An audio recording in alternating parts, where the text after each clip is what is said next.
Good evening. Looking forward to a good stream tonight. Have a couple of interesting things planned.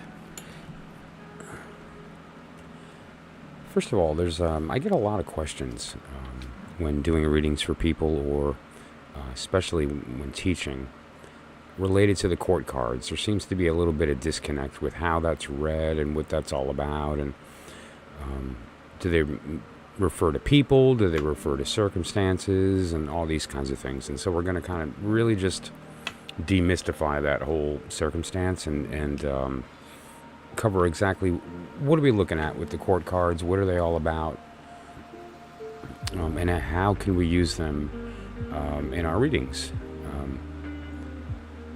Jojo, hello. Thanks for joining the stream. I appreciate it. We're going to look at our karmic silhouette, right? This is the period of time that we're in right now, and how best that we can navigate that. And, you know, there's sort of the global influence that affects us all, and then there's our each individual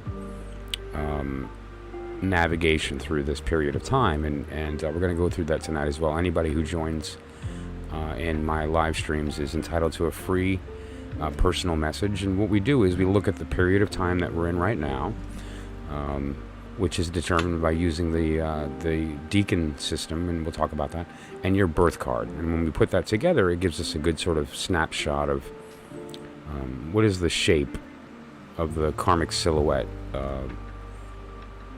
cast by this current circumstance. So we'll be looking at that as well. And there's some daily messages that I go through. They're actually already up on the channel, but the daily message for everybody, for pets, if today happens to be your birthday, and a connection reading, a love reading. Speaking about the Deacons, and then a spotlight deck, the Surrealist Tarot, which I think is a really great deck that I haven't really... I've never read this deck. I've used it for study and to enjoy the art, but I've never actually used it to read. So it'll be an interesting thing to do tonight as well. So that said, hello to everybody who popped in on the chat here. Jojo, Andrea, Hector, Leia, Ayushi. Absolutely, sure. Oh, if you know your birth card, then that's great. But that, and we'll talk about that in particular. There's a couple of cards, right? There's the card that represents the major, and that's usually determined by your sign, right? Your sun sign. And so, depending upon, and let me pop this wheel up here to give everyone sort of a perspective on what I mean. Within each section here of the year, it's sort of broken up into obviously sun signs, and then there's other stuff as well, right? Now the card Death refers to Scorpio, and so typically when you say that your birth card would be Death, what that would refer to is your sun sign of Scorpio. There's also another set of cards that are relevant to those periods of time, and you know the ancients kind of had a compulsion to chop up the sky into different periods of time, and they did this in 10-degree periods, 30-degree periods, the whole circle being 360, right? And so if we look at this, the 10-degree periods of time are broken up and represented by one of the small cards of the tarot. Okay, and one of the terms that we use for this are the Deacons. Now, where does that term come from? Well, from Deca, meaning 10, right? So 10 degrees is represented by a deacon that rules that period of time. And so the period of time that we're in right now is the 9 of Pentacles. And so what I'm going to do, we're going to find everybody's birth card based on their birthday, the ruling deacon of the time, and apply that to the current period, and then we'll get a sense of where we are individually as we move through this phase, right? And there's some other things that we'll look at as well. Allie, thanks for popping in. And so let's just get a short list going really quickly. And so we can kind of get ahead of that process of getting the birth cards going and doing some quick readings. It looks like we'll start with Jojo. There's Andrea, 54 Hector, Leia, Ayushi, and Ali. Okay, great. So, and now let's call it, at least in the meantime,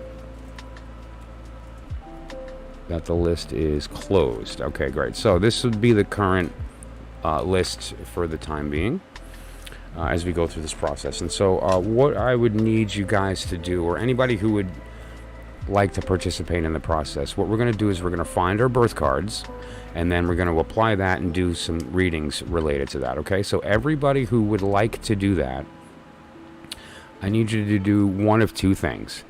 Either locate your birth card. I'll pop the wheel up in a sec here. Locate your birth card on the wheel.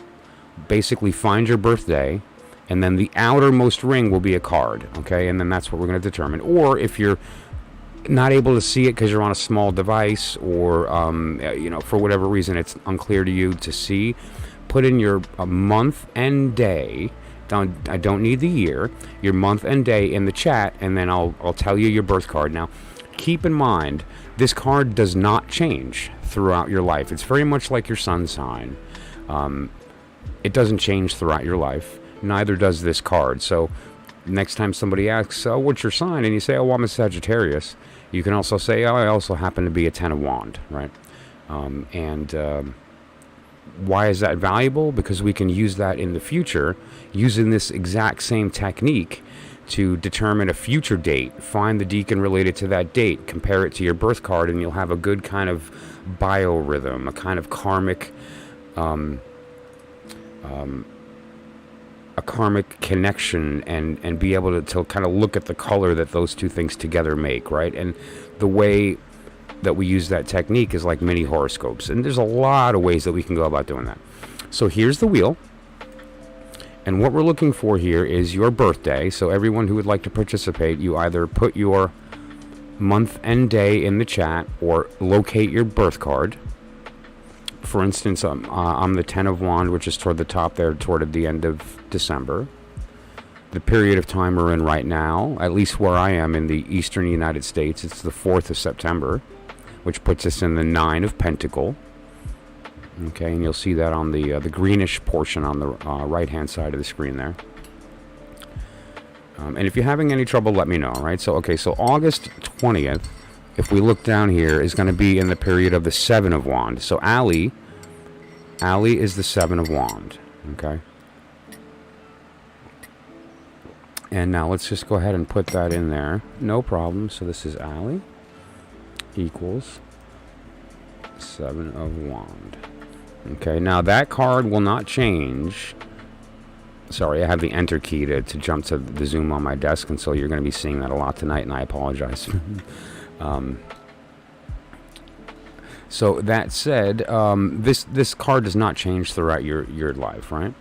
Okay, so let's look at Andrea Hector. We're looking at April 18th, right? So we're going to find April 18th is the 4 of Wands. Okay, so Andrea is the 4 of Wands.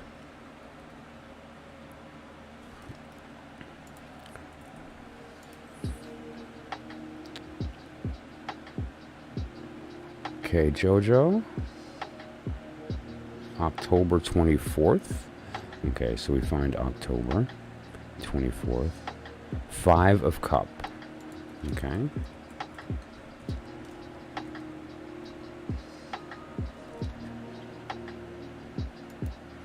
Okay, Jojo's 5 of Cup.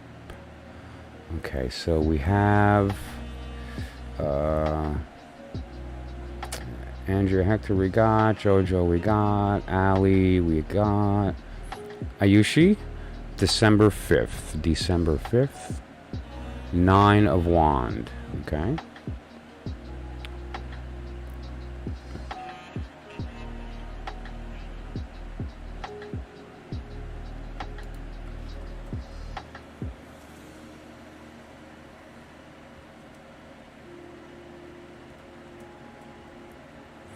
Does anybody else notice that we have like a ridiculous amount of wand energy in the house right now? I happen to be a 10 of wands, right? So I'll just put that in here.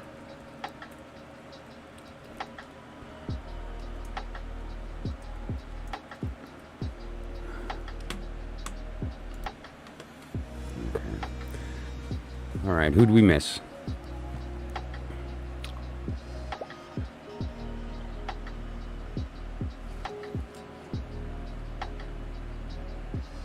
Let's see. It looks like we got everybody, right? Leia, if you're still in the house, 9:15. Okay. 10 of Pentacle. 10 of Pentacle.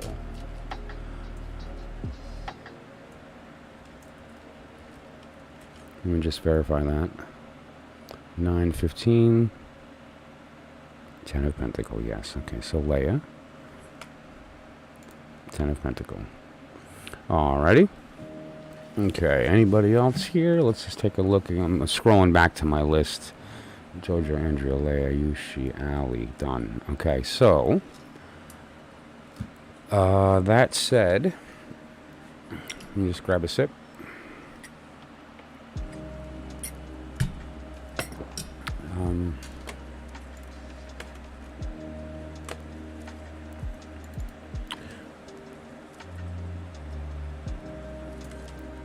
Okay, so first we're gonna look at Jojo, 5 of Cup.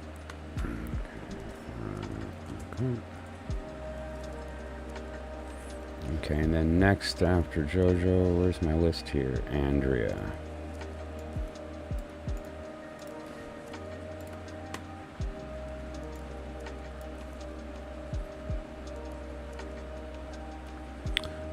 Okay.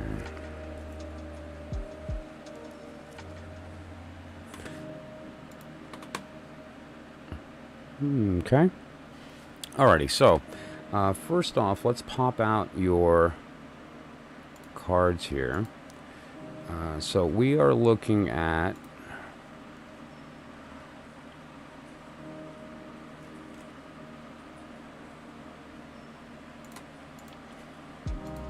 the 5 of Cups. Now, just to be clear to what we're looking at right now. The first card will be the card of the day of your birth, and this does not change throughout your life. The second card is the same thing, but today's date. So we go to the wheel, we find your birth card. We go to the wheel, we find the day that we're in, or the day in question. It could be a future date, a job interview, the birthday of a love interest. It can be, pick a date.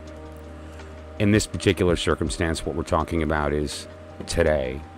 And the third card is the major that represents the period of time that we're in related to the sign, right? And like we happen to be in the period of Virgo, that's the Hermit. So, and now when we read this, it's going to give us a snapshot of the next roughly 10-day period of time, right? And so in the case of Jojo here, we're looking at the 5 of Cup. And the 5 of Cup refers to two kind of ideas. The first idea is being affected by emotional loss, perhaps more than others. And that can lead you to being distracted from the things that you do have, right? It's kind of like missing the forest for the trees. This person here is looking down at the spilled cups and missing the 2 cups that are behind them. And the ultimate lesson here is that not just that you're missing what's behind you, that's the first point, but the more important one is that you only need 1 cup. And so you're looking down going, oh my God, I've lost 3 cups. But the fact is you actually have enough left that you even have excess left. So typically the idea is that loss, although you can experience it, it's real, it affects us all. Don't allow that to distract you from what you do have. And when it comes to cups, we're talking about matters related to the heart. Right, the sword would be mind, earth would be the body, the wand would be the spirit, the soul, and the cup is matters of the heart. And so very specifically here as well, because this is your birth card, this isn't related to some event that's going to take place. This is more where you are coming from generally speaking. This is the lens by which the light of the truth kind of shines through, and then you manifest. This represents kind of the shape of that. And so what this also is these moments in your life where you kind of feel really affected by something that you shouldn't, or you feel like you overreacted. This would be why. And this gives you the ability to kind of preempt that, understand that you may be affected, and so you can be prepared for it emotionally, and also to warn the people with you to be patient with you at times if you kind of slip in and out of that, right? Now, as far as the period of time that we're in, and this goes for everybody, this middle card, this will not change for any of the readings, is the idea of the work's been done, and now the reward of that is rest. Rest is a really good word, because what it refers to is that, like, there's no obligation on you. Your others' impositions don't exist for this period of time, because you've satisfied that. You did what they asked, and you succeeded. You did the work. The Eight of Pentacles is this idea that you've gotten busy, and there's an opportunity for growth, and now you are able to weather that growth without the work suffering, and this is the reward of that. Now the opposite's true if you didn't do the work. If you allowed it to get to you, instead of the reward of rest, you get the punishment of anxiety of the missed opportunity, sort of that loss of, oh, if I had only done it, I could have this now, right? And that disappointment is kind of where you are right now. Now, when you're looking at the Hermit is a really, really important lesson, because it shows us that there is no truth in light. You can only know the truth in darkness. And let me explain that, because that's a very sort of esoteric statement. Let's just get to the core of what that means. Well, let's say that you're this hermit and you have this lantern. This is actually a special lantern. It's a magic lantern, and it can only shine on the truth. So imagine how powerful that would be if you can walk around with this lantern and you'd know what's real, what's not. You'd be able to make good decisions every time. But it has one serious limitation. It can't work in the sun. The sun's too bright and it drowns it out, so it's effectively useless in the light. It doesn't work in the light. It'll only work in the darkness.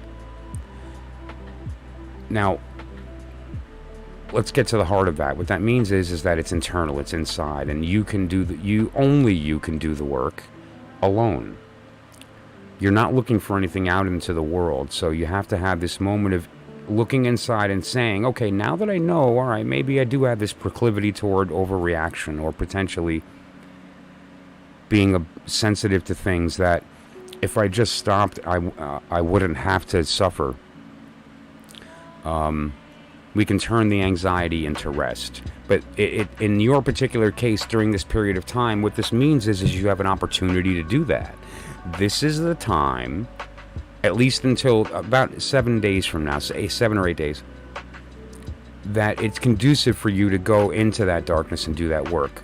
It's not a good time to start a relationship, because you're going to kind of be focused on trying to replace something that was lost, and you don't want to be in that place, right? Or you're going to try to be healing. Healing is trying to take this thing that got broken and make it what it used to be, and that doesn't always work. Sometimes it's better to feel the loss, mourn it, and then move forward and create something new, rather than try to make it what it was, right? And if you're able to do that and recognize that you have more than sufficient left, even after the loss,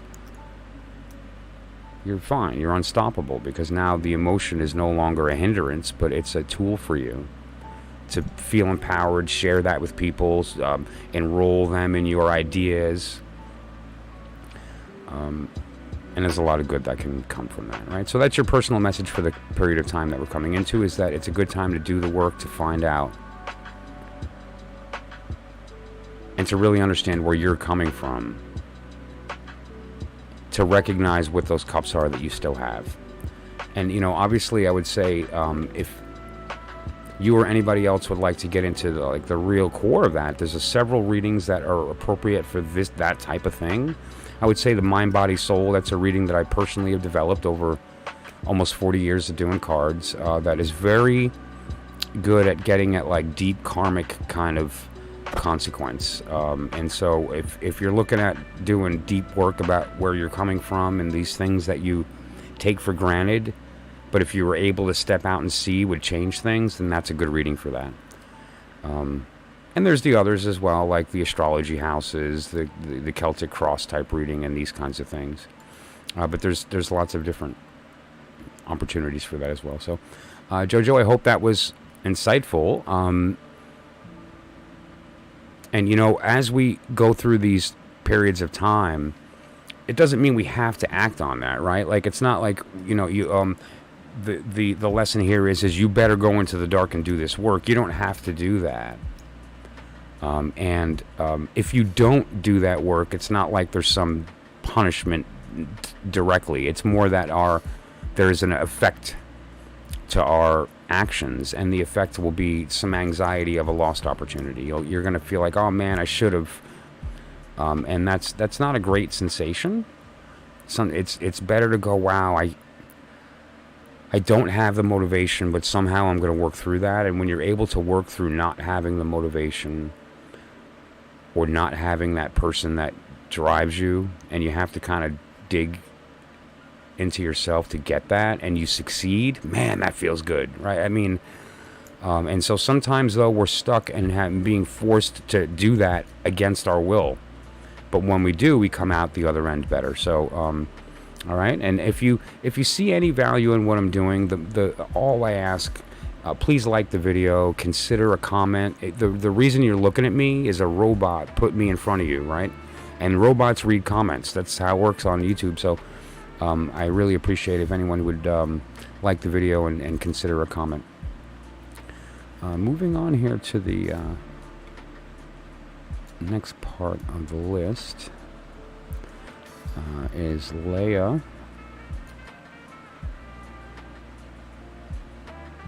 Ten of Pentacles.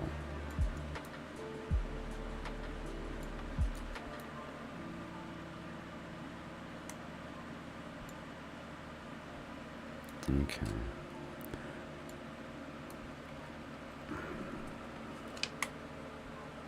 Pardon?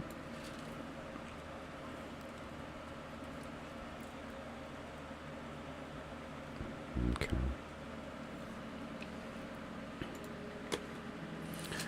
Let's just get that out right now. Ten of Pentacles. So, there we go.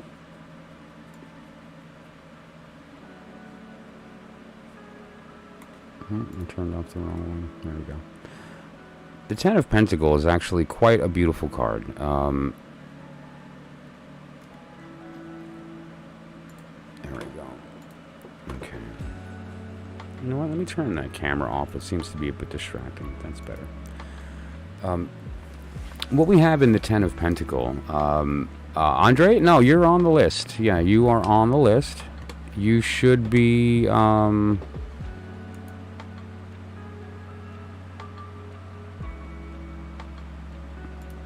Perhaps I did. Where was my list? Yes, I did. No, yeah. Yes, I did. I skipped you. You're next. Sorry about that.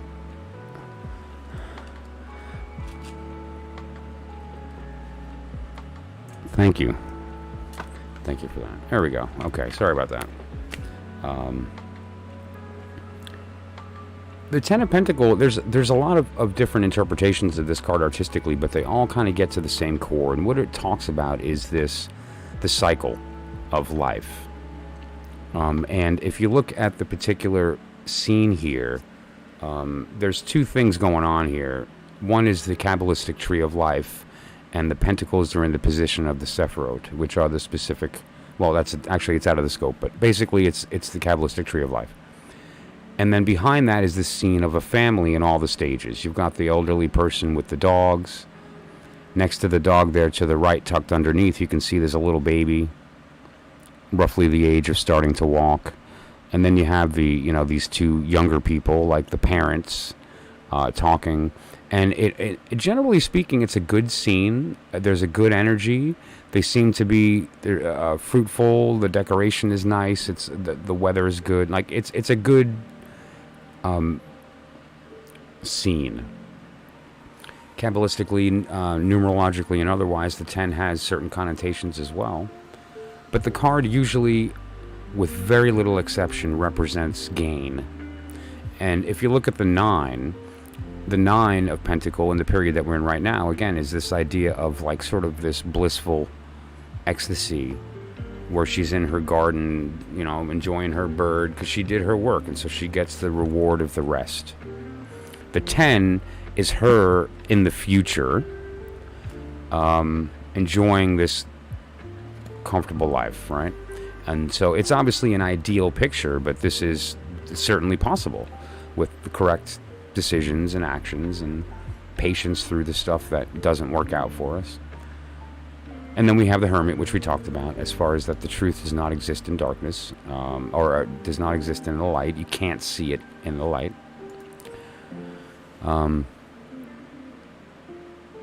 So as far as with your circumstance here, separate and different than the JoJo, is the idea of the family being involved here. The work in your case is related to their having to, you need to kind of look inside and to the familial dynamic. And you have to ask yourself here, like, am I in the 9 right now? Are you in a state of, because it's too late, we're already in the 9. You either did the work or not, and if you did, rest. If not, anxiety. And so, which one are you? And if you're in the state of rest, then what you're doing looking inward is finding that connection, and as you move through these stages, to maintain that, to as long as we can, because this is really the ultimate goal, is to stay as close to the middle as we can, so we don't have these huge ebbs and flows, and we can almost kind of maintain that 9 of Pentacle as long as we can. But this is going to be a very easy period of time for you during this upcoming roughly week or so. And it's also a very good time to engage with family for that same idea. Share that rest, share that circumstance. And it's not a bad energy to spread anyway. A 10 of Pentacle, Pentacle means earth, and it means the body portion. It's a physical thing. It represents stuff in the real physical world. And it also, due to its nature, is stable, solid, reliable, dependable. These are all good qualities during a period of time that you'd want to bring to a family, bring to connections that matter, and the love in your life. So that said, this is a great period of time to do that. Okay.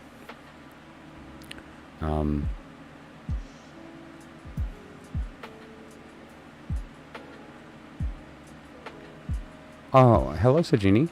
Yeah, I do recall the reading. We've read it a couple of times now for this individual, this Charmin. They're distracted.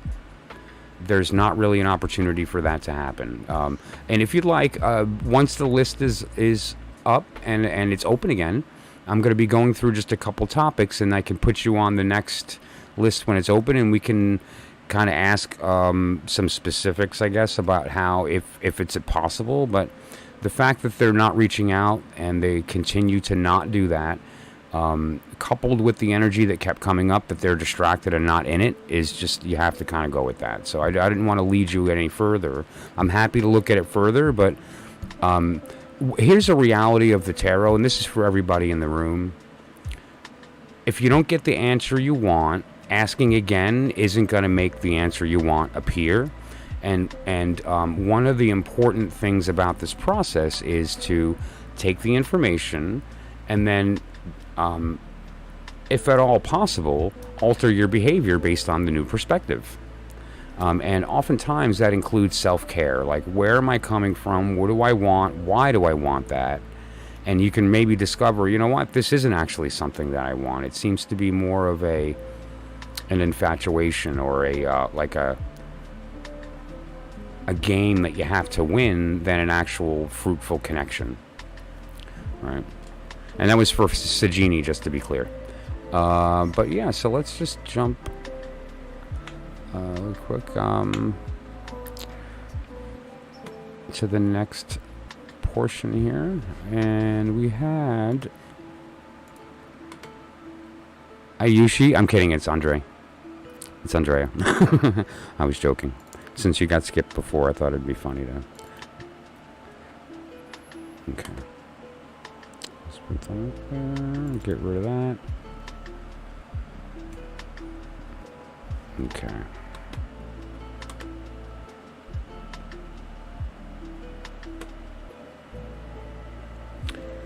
Okay, now,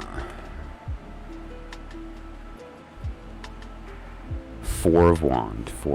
So let's go ahead and just pop that card out real quick. Okay.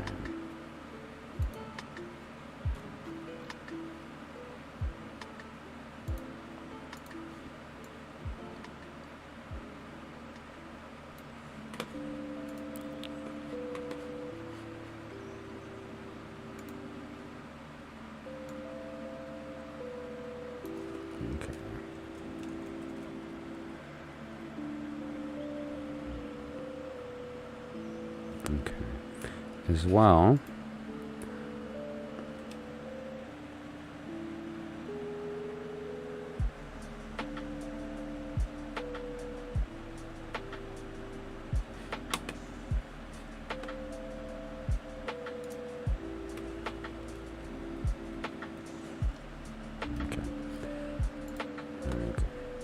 let me put a space there so that's a little more clear. Okay, so, and the Emperor is basically the major based on your sun sign. Okay, so what we have in the Four of Wands is just a wonderful energy. It's just a joyful energy, and what this is typically referring to is a celebration. You know, oftentimes people jump to wedding. Because, you know, it's kind of set up in a way that sort of has this canopy, you know, the chuppah. But that said, it does not necessarily just mean a wedding. What it can also mean is a consummation of some kind, or a celebration because of some union. But in all cases, it represents more than one person, a gathering. And that gathering is positive. It's not a meeting. It's not like the mafia families getting together. It's not like you know, a church, a local area church is getting together meeting. It's not like businesses or companies meeting. It's not like the UN. This is for a good reason, and everyone involved is happy about what's happening. It's really a very good energy from that respect. And again, keep in mind, this card is your birth card. This is not referring to an event that's taking place in the near future. This is the energy of, in your particular circumstance, there is an ease of drawing connections, of there being peace in groups, of when you take a role of leadership, the energy changes in a positive way. When you become part of a group, you may sort of stand out due to there being a kind of jovial nature that people are attracted to. But there's always a good energy in groups, and there's a kind of a celebratory nature whenever possible. And then you have the 9, which is the idea, again, of rest if the work was done, and anxiety for the loss of opportunity if not. And the Hermit, which we talked about as far as truth and darkness, right? And how you have to look in to find that truth. And it's also the warning that if you can see it with your eyes, it's a lie, right? And so you really got to think about what it is that you're seeing. And now when you consider this circumstance here, what you ultimately are looking at is that during this next upcoming period of time, it's, you know, the next 7 or 8 days, you're looking at a conducive time for groups to gather, or for you to gather a group, or to be part of this celebration, and spread that rest. It's, to sort of, hey, we made it through, so let's all just kind of take a break and enjoy this weekend, or let's take a break and enjoy this next couple of days, or there's something to be said for the product launch where you can take a breath because it made it, and there were no hitches with the shipping. And so everybody can kind of take a breath because you all busted your butts to get it done on time, There's that idea. This period of time is the period that you should give yourself and the group permission to relax because you earned it, right? Now, the warning is also true. Don't push. Don't spread your anxiety. If you're in the state where the work didn't get done and you're feeling that loss and it's making you anxious, don't spread that. It's kind of important that you, on the opposite side, allow that joy in. It's there for you. It's one of these things where when we're in our own minds, we tell the story and we get all negative. But very often when we run into spots like that, we can rely on the people that we love and care about and can almost instantly feel better, right? I do that to people all the time. They call me bummed out and they leave the conversation feeling better. My daughters do that for me. My sister does that for me. I'll call my sister and immediately feel better when I'm really in a bad place. And so consider that during this period of time. Ask yourself, which one am I in the 9 year? Did I do the work and I'm in rest? Or did I not and I'm in anxiety? And look to that group for some rest, or help them if they don't have it, right? Artie, how's it going? Thanks for popping in. Okay, so I hope that was insightful. When it comes to the 4 energy as well, there's a really cool thing here about the 4 in general, and it's a great card to have as a birth card. There's a stability to it, right? Like, there's a reason that we use 4 legs for a chair, not 3. 3 you can use for a stool, but they're still kind of but a square is a solid shape. 4 is the magic number for a rock band. 4 is a very holy number for a lot of reasons when it comes to physical manifest reality. 4 is the point that 3D exists. All right, the first point's just a point. 2 points becomes a line. 3 points becomes a 2-dimensional surface. But the 4th point, and you get a tetrahedron. You get an actual physical object for the first time. And so 4 is the object. It's the number of ideas becoming physically manifest. It's a great number.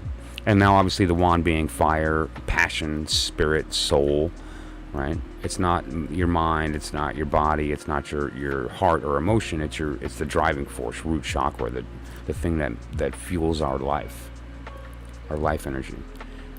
And so you put that in the state of a 4 and consider that stable, directed, joyous state, right? It's just a great card. And I would ask to anybody, if you have, if you see any value in what I'm doing, all I can ask is you like the video and consider a comment. I really appreciate it. It makes a big difference. There's been some people here, Sajini is an example, who maybe saw some value in what I did and was very gracious to comment on the videos. It makes a big difference. So where are we now? Looks like Ayushi is next.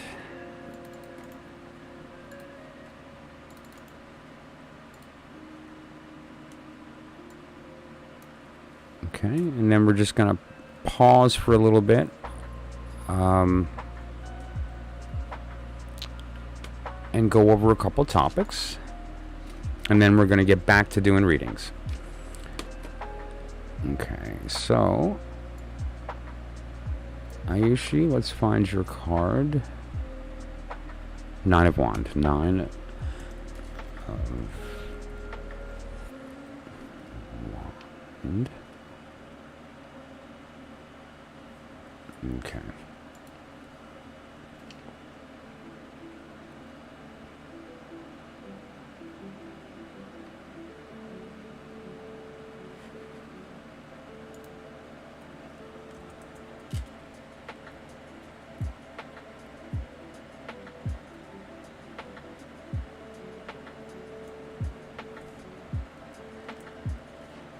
Okay.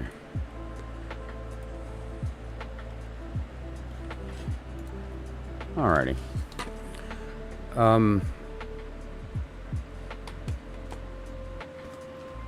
Actually, I forgot to put the number. Sorry. Temperance is 14. Let's, okay.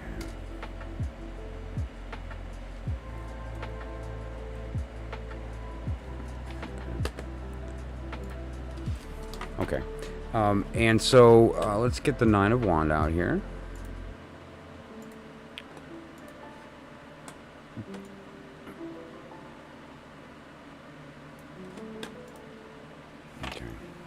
All right, so, this card looks like right away it's sort of a scary thing. Like, oh, wow, this person's been through some stuff. They look pretty banged up, right? Like, they're bruised up. There's a bandage around the head. Like, looks like they've been through a battle.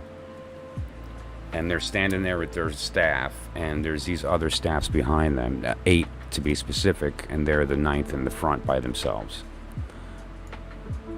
Okay. What the card refers to is that basically some stuff went down. You got together with a group. This is the story. This is not you. This is metaphorical. Everything I'm about to say is metaphor. Symbolic. You got together with a group. You drummed everybody up. They were motivated toward this specific goal. And you said, okay, we're going to do this. We're going to do this. And then the battle happened. You did well. You were right in the battle. It was correct for you to choose this course of action. There were some things in the way, but you got the work done. But now here, this is at the end of that battle, and you're done. The dust has settled, and you're standing there, got banged up in the head, but you won. You've succeeded. It was hard. You blood, sweat, and tears. You worked for it. The smoke settles. You see that you succeeded. But then you realize that you were left alone and nobody was really there to have your back. They all kind of stuck their wand in the ground and left the battle. It was too hard for them. And so you are left in the end alone with the power that you did it on your own, but also all of the injury that came with it, right? And you're tired for that. This can also lead to the compulsion of knowing sometimes I have to be the one. And this could lead to somebody who overextends themselves, that's really quick to do for others at their own expense. That's not sustainable. And eventually it's going to hurt you. So what the card is basically the idea of a person who steps up when others don't. They show up when others don't. They put in the work when others are being lazy, because there's a drive. It's kind of like the person who shows up at work that cares about the work. You can tell because they're too busy doing their thing to get stuck in the politics of the office or to be worried about wasting time at the cooler, drinking water, drinking coffee. They're doing the work because they actually like what they're doing. They enjoy the work. They're in it. That's this person when everyone else is busy elsewhere and they left their wands behind, right? Now the 9 is the reward of that, which is the rest. You now get to rest and everyone else can watch you because you and everybody else knows that you did it when they didn't. And that gives you a level of almost authority over them, because authority is granted. And in this case, it's earned through the respect of you doing the right thing. Now, if you didn't do the right thing, then all for naught. And what an important lesson here. You busted your butt to the point that you're like hurt yourself almost, like lost sleep, got anxiety, all this nonsense. But something prevented you from finishing. So now your guy went through all this nonsense, and instead of the rest, you get the anxiety of the lost opportunity. It's kind of like missing a deadline and another company gets the gig, or You didn't turn in your best work because you were tired or rushed and somebody else got picked because their work was better because they took the time. Don't be that person. Now, as far as the Hermit is concerned, this is the idea that during this period of time that we're entering is the idea that you should determine why you do that. What is your motivation to show up when others don't? Is it to look good? Is it because you do care about the work and that's your focus? Because that would mean that you're in the right place. If that's not the case, then you want to reconsider, where am I in the things I'm doing in my life, like the work that I do, or the career path I've chosen, or the types of people I connect with in my life. This is a good period of time for that answer to be given to you. And the reward of that will be rest. So why are you always so willing to fight other people's battles? That's the question that you need to answer during this week. Okay?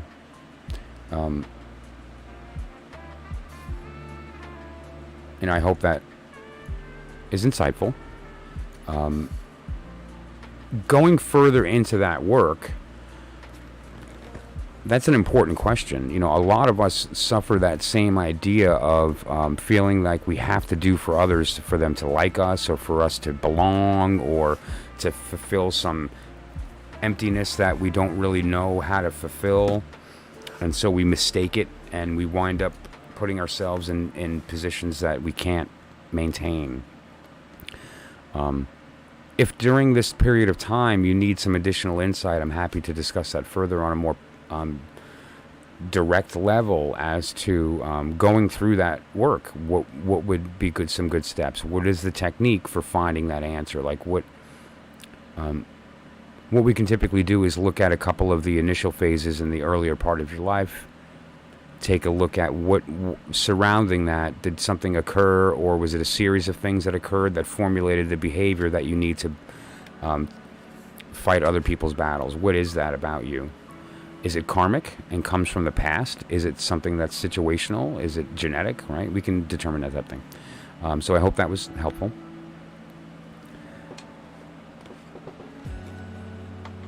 Okay, so let's see what we've got here.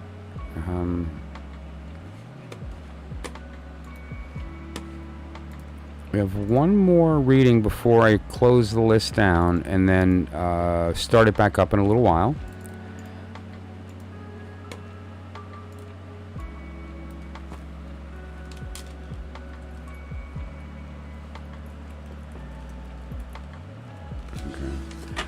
Okay, so Allie, you're so welcome, and thank you for participating in the stream. And now those are your cards. Again, they don't change throughout your life. The Nine of Wands, and as far as Sagittarius, Temperance, or Art.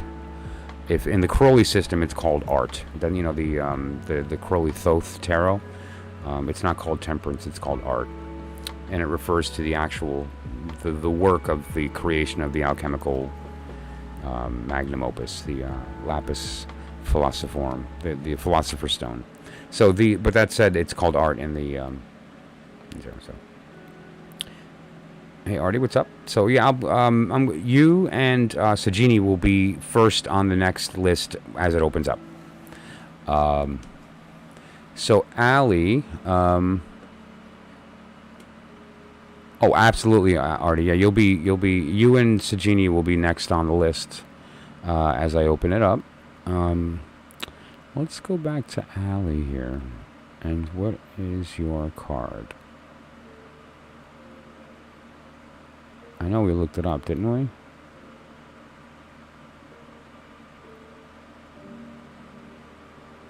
Seven of Wands. Seven of Wands. Okay.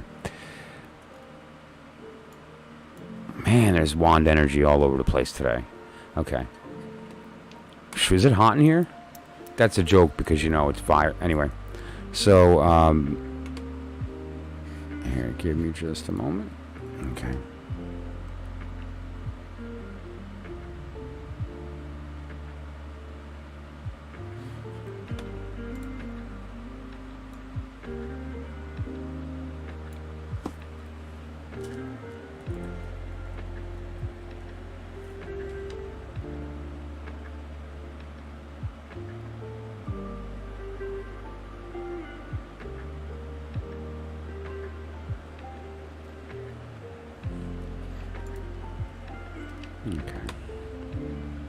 Now, strength. Let's talk about strength just for a minute, because it's one of these cards that sort of has some story behind it. When the cards first were developed, the numbering system was a little bit off. So it's here numbered 8. Sometimes it's number 11, and it gets swapped with justice. The reason for that is out of the scope of this stream, but it has to do with the astrological signs and the compulsion of the ancients to lie in their open stuff so that it was misled, and only the people that were members got the real information. Whether or not that's true, there was a mistake in some of the old stuff, and it's been corrected. So I did not put the number, because some people use the 8, some use the 11. I don't want to go there. And so strength, the strength card, is relevant to Leo.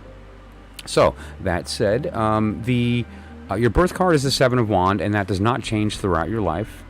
All right, this is the card of your birth.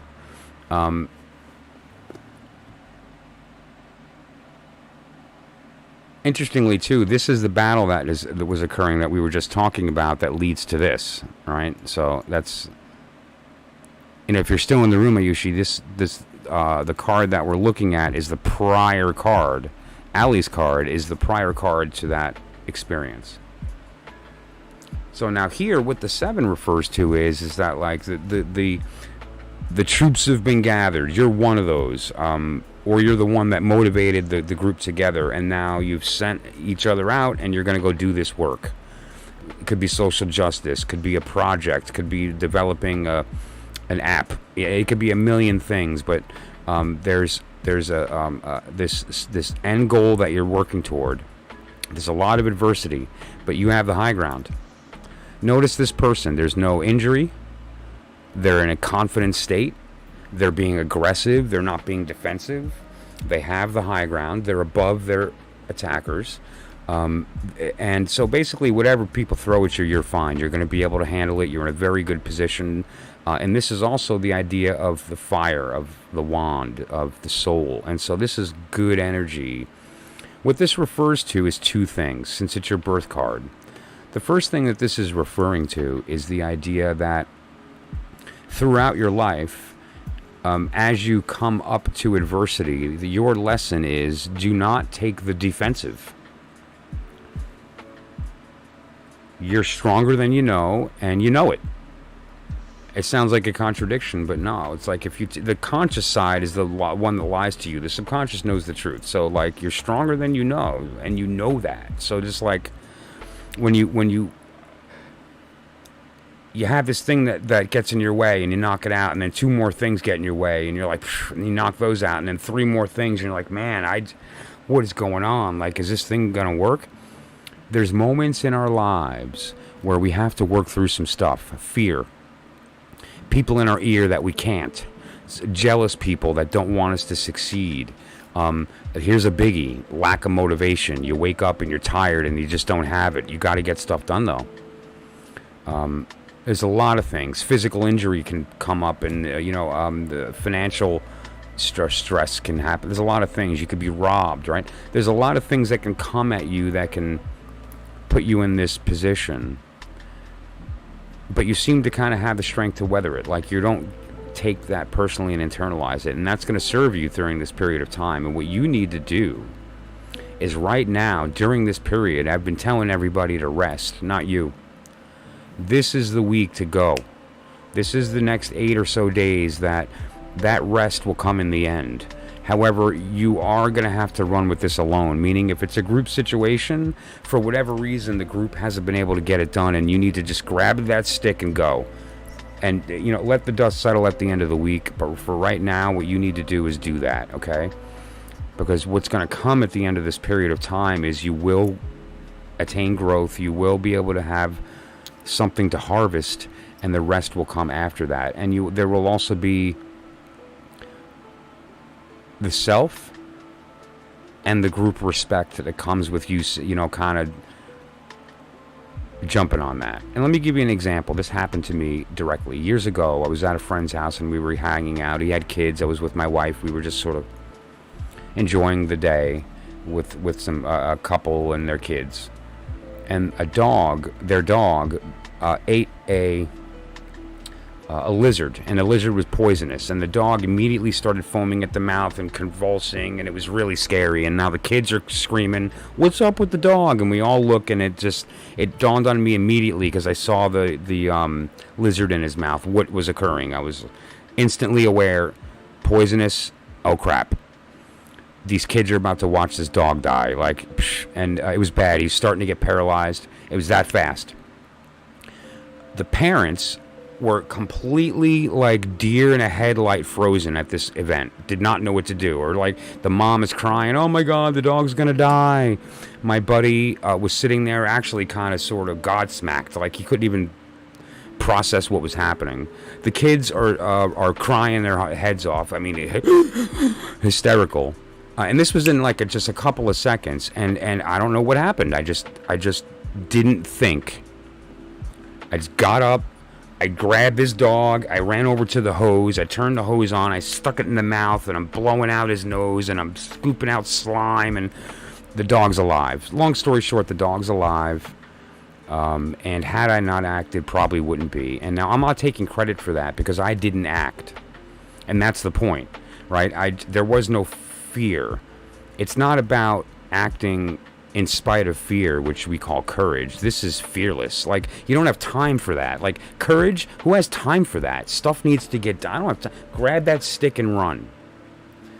Because the people that you're working with are sort of holding this process back. And that doesn't need to take place, right? And so that's basically the lesson of this period of time for Allie. And that strength makes a lot of sense too. The card of your birth, the major. Let's pop that back out, because the idea here is exactly that. Courage is acting in spite of fear, but fearlessness doesn't require courage. Why is the lion gentle? Because he doesn't need to be mean. He doesn't walk around, aware of the fact that he can win the fight, because he's not even thinking that a fight will happen, because that's what that courage is here, and she's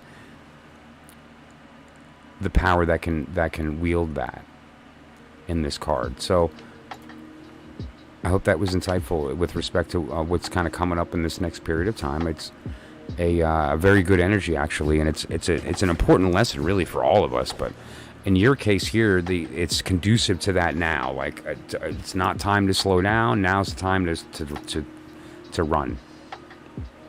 Okay. Alrighty. So.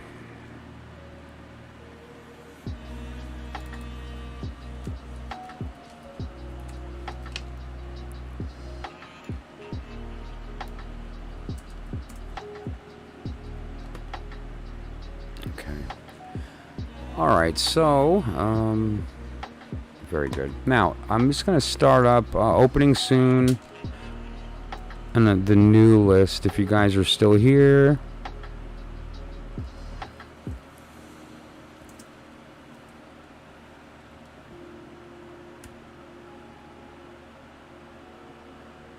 Okay. And it's just going to be a couple of minutes.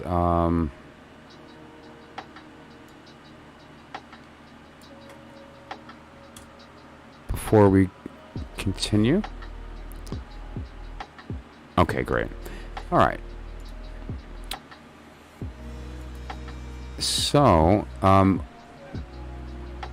need to step away for a couple minutes, like maybe about 2 minutes. What I'm going to do in the meantime, this is for Ari, as well as Hajini, because I don't recall it off the top of my head, your birth card. And actually, I still have the notes this for Sajini about that particular question, why he's unattainable and so on. So we can go through that as well. But that said, what I'll do, I'll pop up the wheel and I'll leave it up, and I'll be right back. Okay. And so otherwise, I'm just gonna fill up my coffee and I'll be back in about 5 minutes or less, give or take. Okay. Oh, and here, let me pop the wheel up for you guys. And so I'll leave the wheel up, and I'll see you guys shortly.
Alrighty.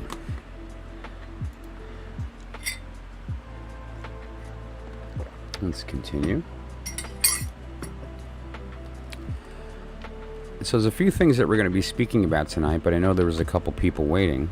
And so what I'll do is I'll just get those readings done, and then we'll go over some of the topics. Understanding the quartz is a biggie. And that spotlight deck of the Surrealist Tarot, I think everybody's going to love. It's really a beautiful deck. And it is impossible to read with. And so I think it's going to be a lot of fun. Okay, so let's jump then. Right now we are looking at Sajini and Artie, okay? So Artie, it looks like you are still here. Sajini, if you're in the room, let me know. Artie, your birth card. Let's take a look here. I don't know if we've determined your birth card yet. There's a fly in the room. We have a fly and a moth. So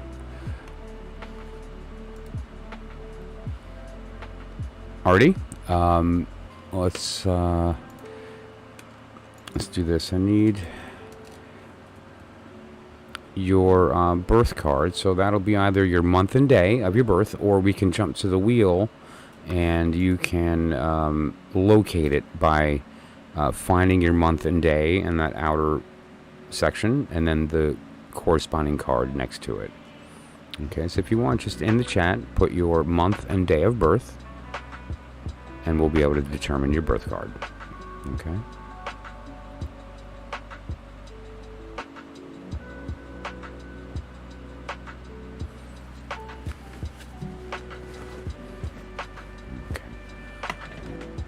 Oh, December 16th. Cool. Yeah, that's me too. Awesome. So, all right. So I know your birth cards. It's 10 of Pentacle, or 10 of Wand, rather. And that is, who's that fly again? Sorry. It's going to be one of those, okay.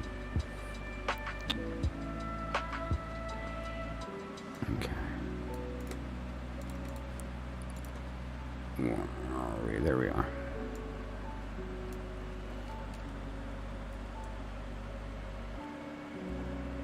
Okay.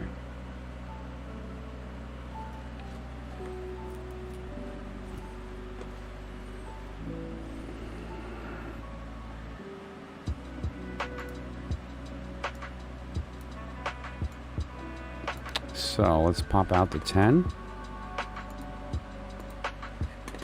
Okay. All right. You know, and in regard to property, familial property dispute is one thing, but we'll get to that in a sec. So the 10 of Wand is a really interesting card, because and this is something that you're going to be dealing with your whole life. The 10 of Wand is the one that has made the decision. We saw the 9, right? The 9 of Wand was the one that's injured and did all the work. This is the person that has come from that. So now, basically, what this means is that this person carries a lot of other people's burdens, and they do it willingly. It's not like this was thrust upon you. It's kind of in your nature to take on people. Hello, Marisol. Thank you for popping in. I appreciate it.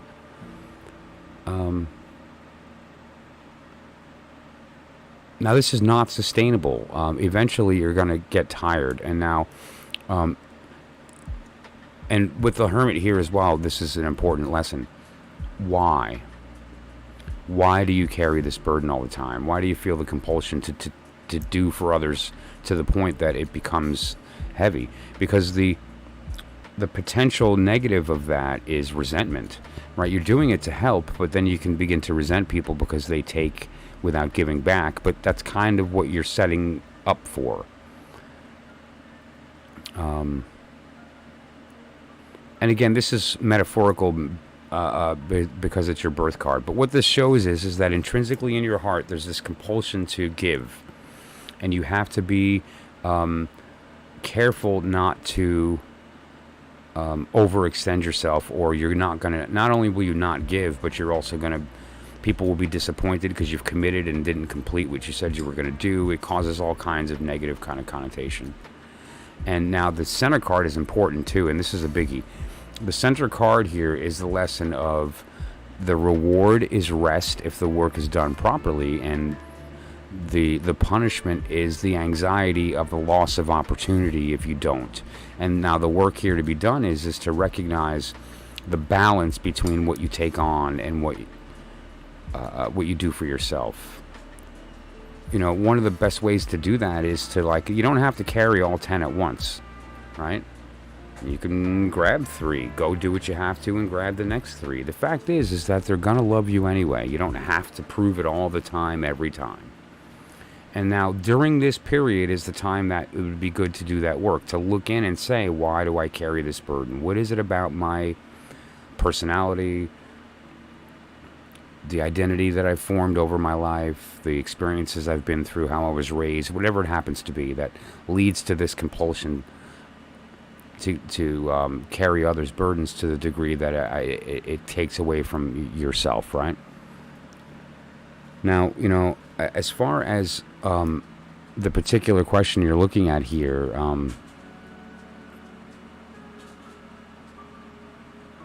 intention towards you regarding property. That's kind of out of the scope of the personal message, which is kind of looking at the next 10-day period, unless it happens to fall within this 10-day period of time. Which what I'll say here is that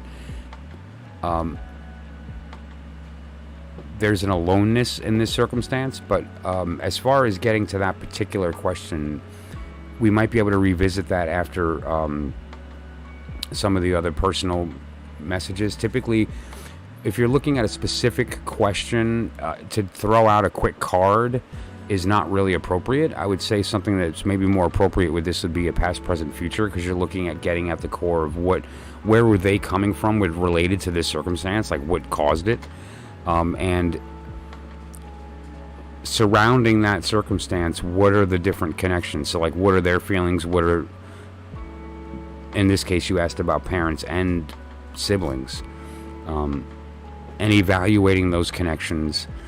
So it's a lot more involved. It wouldn't be a quick kind of thing, and it's kind of out of the scope of a live stream.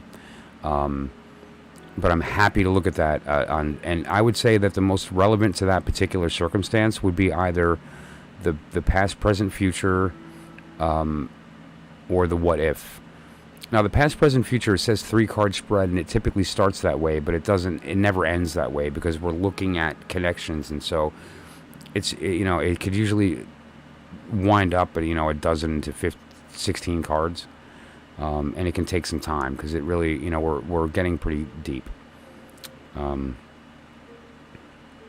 just to be clear, you know, regardless of the circumstance that you're going to enter in your life, you're going to be coming from this place of the 10. So you have to always ask yourself, what's my motivation here? Is it to be liked? And you know, am I coming off too strong about, oh, I can handle it for you, I can take that on, oh, don't worry, I have room in my life to do that also. The why matters, right?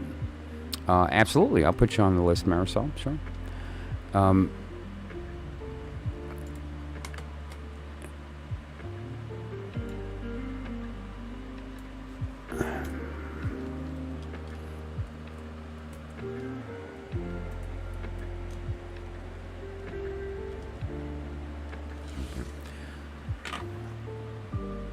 So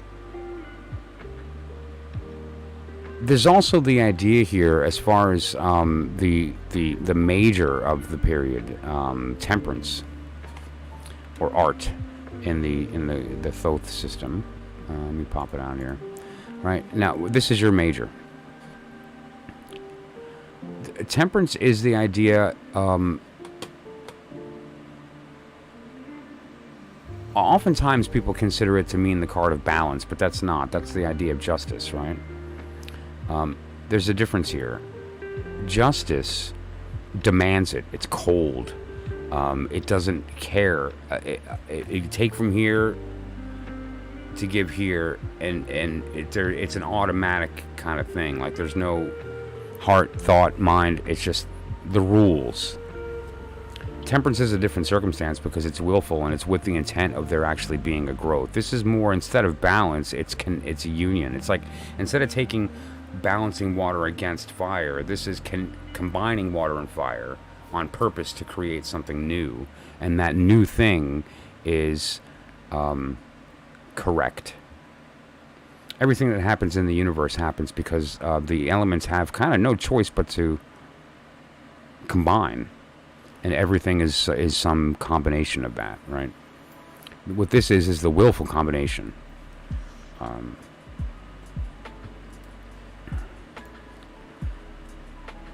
But so you're always going to be coming from this place. Now, in the current period of time, though, is not a good time to start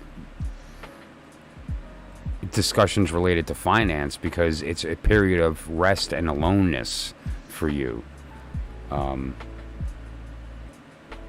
It might be hard for you to enroll people in the circumstance when you are viewed by them as being in a position of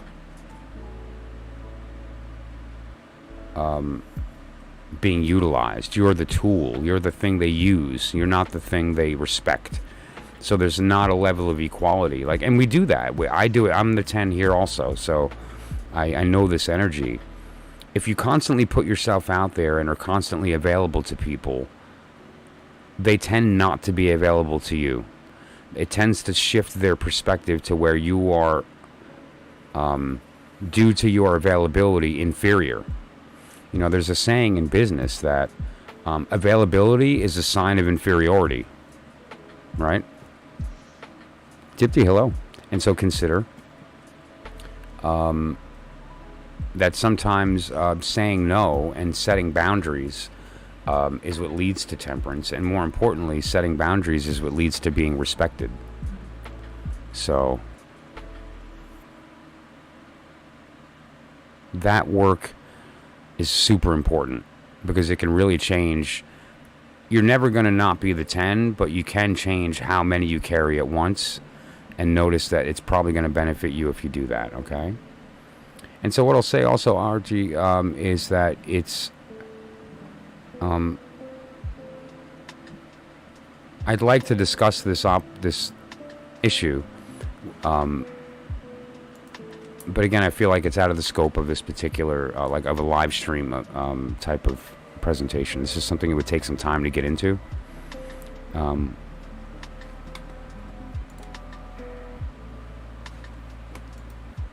So let's see here. Sajini, if you're still in the room, let me know. If not, then we're going to move on.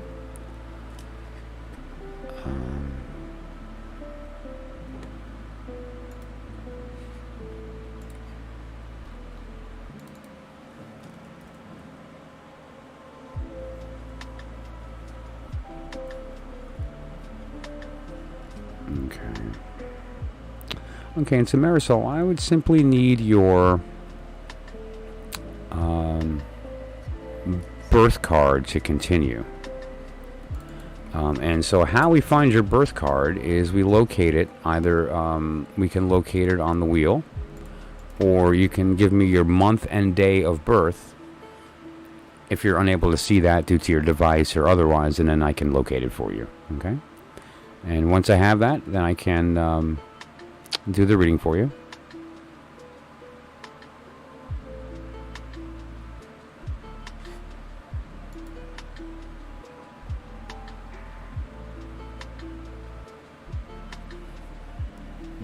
And I'll say this too, actually. I wanted to say something here related to Dipti's question, which is a very common one.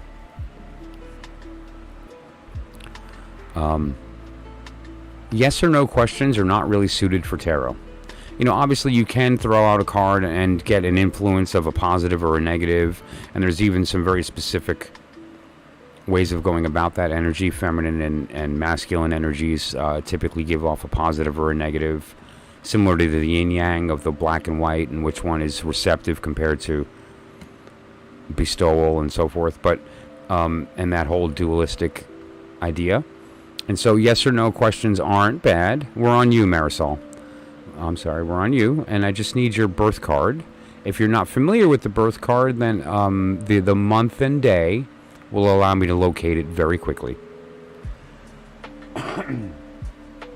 So yes or no questions are not really suited for tarot. Will they marry me is not as appropriate as what is the overall connection here, because that can reveal a lot. Because will they marry me is one example of a question, and let's say it's a yes, and you get married, and they beat you, and they steal from your family, and they starve your children, and they gamble all the money away. I think it might be more prudent to know that than whether or not they would marry you, right? So it comes down to, like, rather than the specific question, is the broader view of you and them as a connection. What does that look like? And is it ugly or is it beautiful? Is it harmonious or disharmonious? And that's a great question. Okay, so Marisol, what we'll do here, we just need to locate your birthday on the wheel here. And if you're unable to see it, just put your month and day in the chat, and then I can locate your birth card for you, and then we can jump and do the reading from there.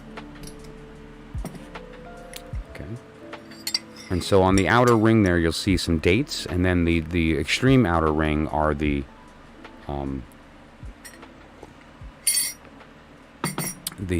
your birth card.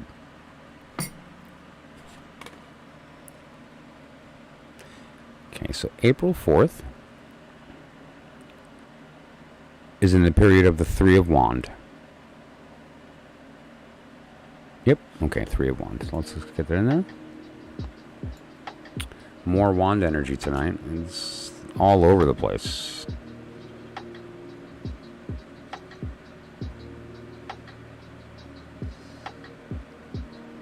Okay.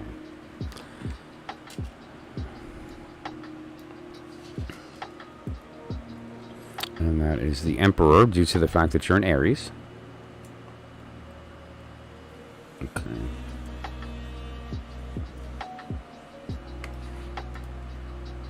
Okay. Alrighty. Yeah, you know what? This is a technique that most people really aren't aware of with respect to the tarot. It was secret for a long time, and it was even hidden in a lot of documents and a lot of stuff related to the tarot. But it really just refers to the idea that the tarot is a pictorial representation of the Kabbalistic tree of life. Okay, at the end of the day, the tarot is nothing more than a pictorial representation of this body of knowledge. Now, this body of knowledge also includes overlays of astrology, astronomy, a lot of information. There's many different symbol systems that are built into that knowledge, and one of the ways that we can utilize that is by using the Deacons, the 10-degree periods of time. There's 36 in the year, since the circle is 360 degrees. And so what this allows us to do is to look at the card for the period of time of your birth, the card of the period of time of an event taking place, of a love interest's birthday, of various different information. It's also, on the reverse end, the way that we tell time using tarot. That's one of the methods, is using the Deacon system. It's also the way we get the word deacon, right? 10 degrees, deca meaning 10, deacon comes from the root 10. Anyway, so that said, though, that's how we determine that. So for your card is the Three of Wands.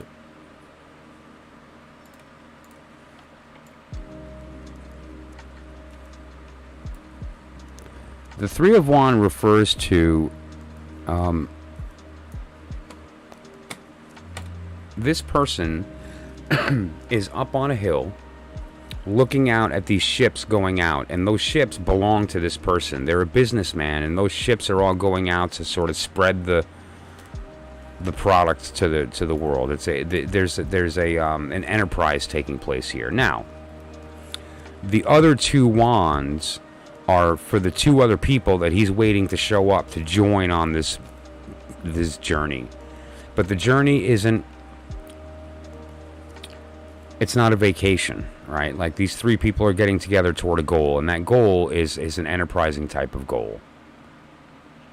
Now, what this refers to is a couple of things. First of all, that there's this energy, usually, typically, that you have this entrepreneurial spirit. There's this like idea of you knowing and understanding that by connecting people, things happen. It's okay to go it alone.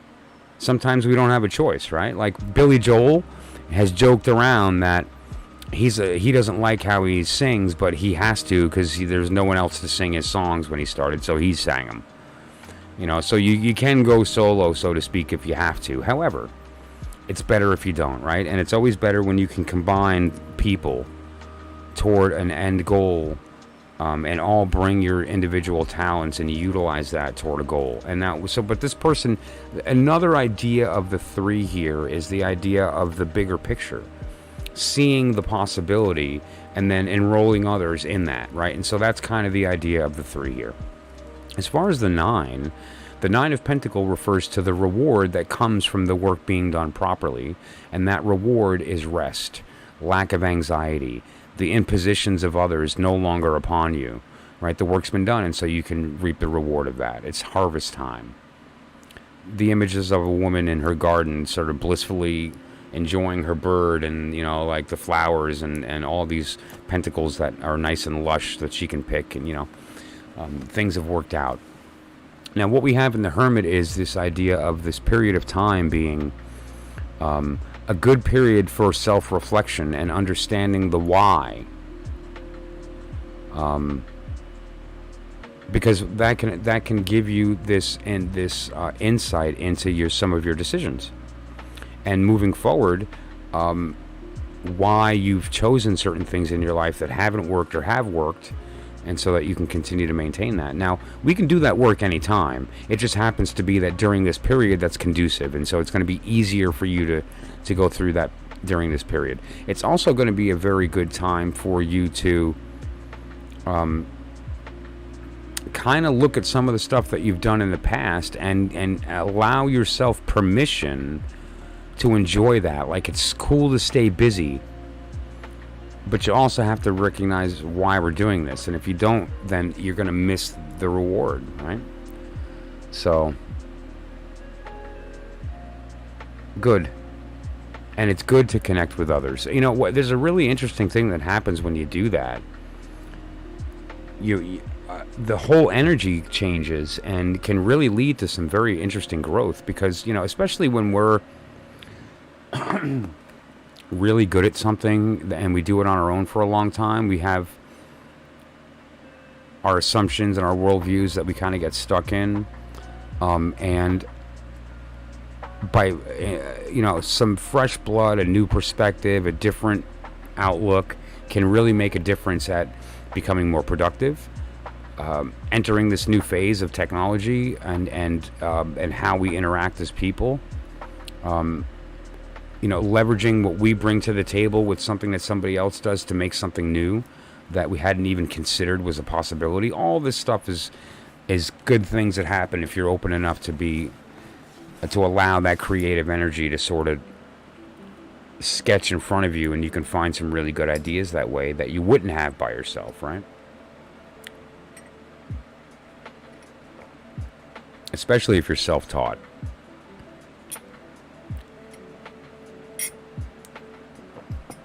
So,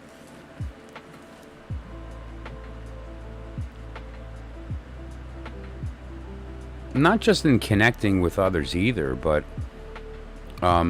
specifically, you want them to be like as knee deep in this as you. And if they're not, then it's not going to work, right? Like you need there to be the same level of commitment that you're putting forth,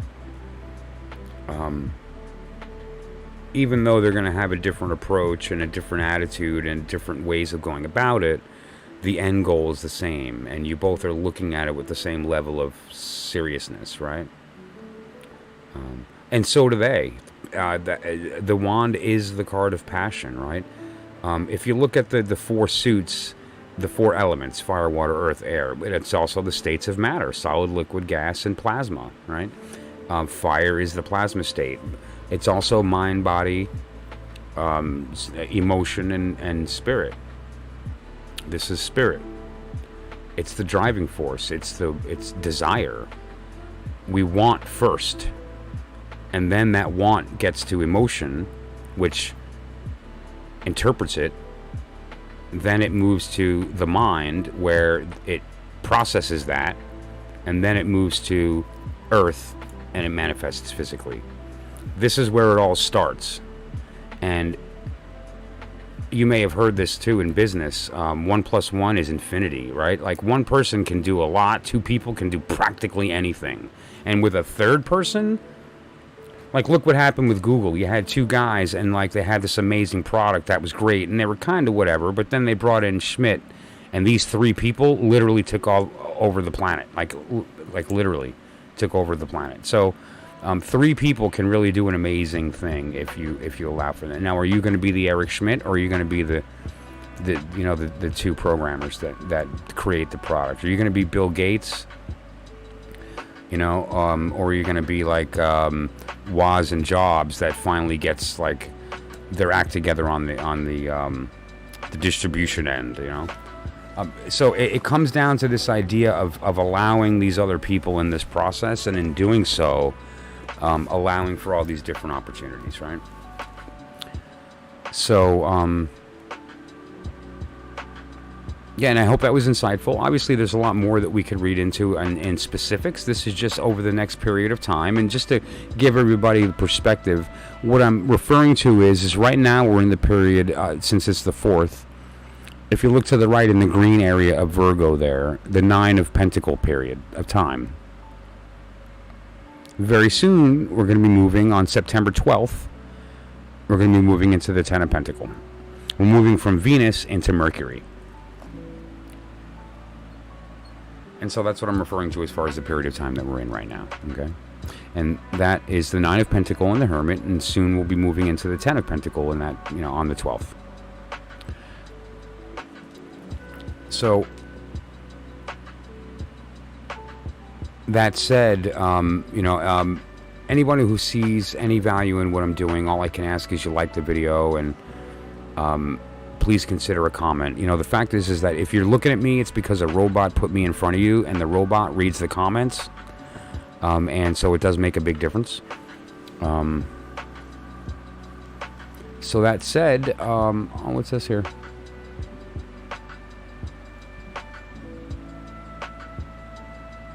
Oh, I'm glad. Marisol is your opposite? We'll see. We'll see what that means. Okay, so that said, I believe we've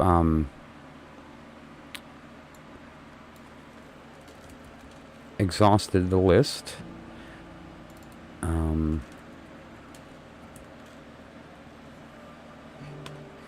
Unless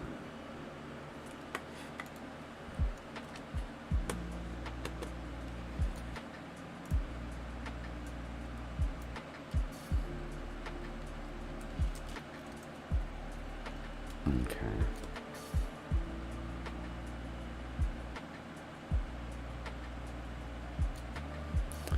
Oh, you're so welcome. Like, really, and I appreciate it.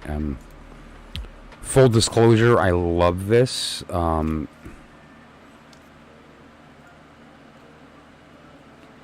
so, it's easy for you when it's something that you love. I've been a student of the tarot for 39 years, and I've been reading cards for people in earnest for about 30, and I love it. So that said, Yenis, if you're interested in participating, I would just need your month and day of birth, or let me pop the wheel up. If you like, you can locate it here as well. And just to clarify, this wheel is just a very good graphical representation of a body of knowledge. This appears in multiple places in 777 by Aleister Crowley. Virtually any book related to the tarot written by Lon Milo DuQuette. A lot of old esoteric tracts talk about this, and the original information that this came from, it goes way, way back to the old ancient Hebrew texts. The Sefer Yetzirah was the original. I'm happy to honor that request. Sure, Yanis, let me do this then. I'm going to just pop out the cards, put down the camera, and let's do this. Now, in the meantime, why don't we kill two birds with one stone? I have a deck here I've never read for anyone with. Okay, I've never read with this deck. It's called the Surrealist Tarot. And so why not? You want me to draw one card? Really quickly, though, October 10th. So October 10th. Put you in a Three of Sword. Okay, Three of Sword. It's that scary card, right, with the heart and the swords all stabbing into it. Hang on here, just to give everyone the perspective on what we're talking about here. Okay, that's the Three of Sword. It's actually one of the most iconic images in tarot, right? But regardless. So, what this card is here, this deck rather, is the Surrealist Tarot. It is the most... Gosh, I don't even know how to put it. You'll see. I don't even know how to put it. The artwork is so out there. Like, imagine Salvador Dali on acid with a paintbrush making a tarot deck. Could you imagine what that would look like if Salvador Dali were on an acid trip and then decided to paint a tarot deck, right? It's that kind of vibe. And so none of the images that you're going to see are traditional tarot images. However, it does follow the tarot system, the Golden Dawn system. You know, the 22 trumps or majors, the 56 pips or minors, so forth. So, and that includes the 16 quartz. But that said, so let's take a look. And this will be the first time I've ever read these cards for anyone. I've looked at them, I shuffled them, I've studied each card at length. It's eye candy. I can't stop staring at it. But I've never actually done a reading. So let's just take a look here.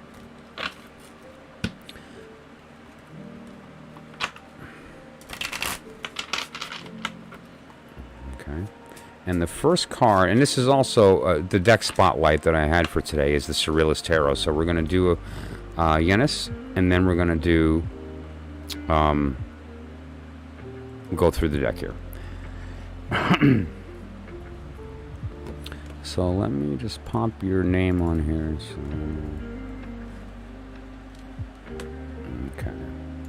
Now the birth card's based on the date of your birth, right? And so that was the Three of Sword. But also, obviously, there's a major related to that period of time as well. And so that is going to be Libra, which is justice. In the Crowley-Thoth system, it's called adjustment. Okay,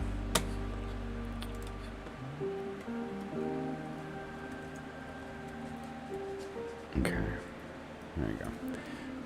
Okay. All right, now. So, well, that's good. The three makes a lot of sense there. And 3 is a good number. It's the number of a surface, right? It's the number of comparison. The 1 is I, the 2 is not I, and the 3 is us, right? It's a good place. It's the first point of a surface. Numerologically, there's a lot of really good things related to 3 that I like.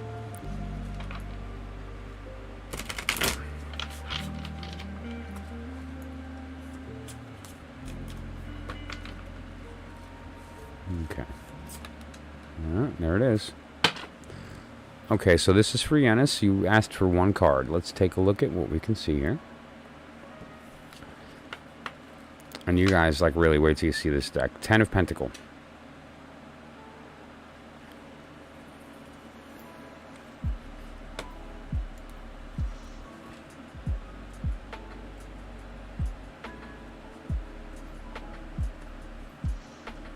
Now, we saw the Ten of Pentacles before.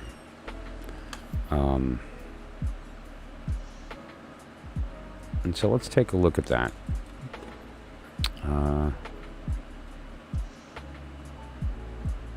And actually, I'll do it here. On the top there, I'll pop up the Ten of Pentacles for comparison. Okay, so that's the Ten of Pentacles that we're used to, and what the card refers to symbolically, typically, is the wheel of life, right? The stages of the child, the parent, the grandparent, and then moving back into the child and so forth. And it's that cycle. The 10 also refers to completion of the element. It also refers to all three signs of the element, in this case Earth, right? So the Ten of Pentacles refers to all the Earth signs. It is pretty, isn't it? It refers to all the Earth signs. It refers to the physical manifestation of the element of Earth. So if the Ace is the archetypal version of it, this is the physically manifested version. Stuff being made, things happening that are physical, and also this refers to that is a cycle of creation and destruction, creation and destruction. Where you are in the cycle determines what's next. If you're a baby, next is the level of responsibility, where you move out of the baby phase and into the phase of being the parent. If you're currently a parent, you're about to leave the phase of being the nurturer and be into the phase of being the decision maker, being the wisdom. And also in that stage too is the reflection stage, right? So it depends upon kind of where you are in that. But the 10 in this particular circumstance refers also to the things being made. And oftentimes when the card is looked at from a divinatory perspective, it's a positive card as far as a yes or no. It's a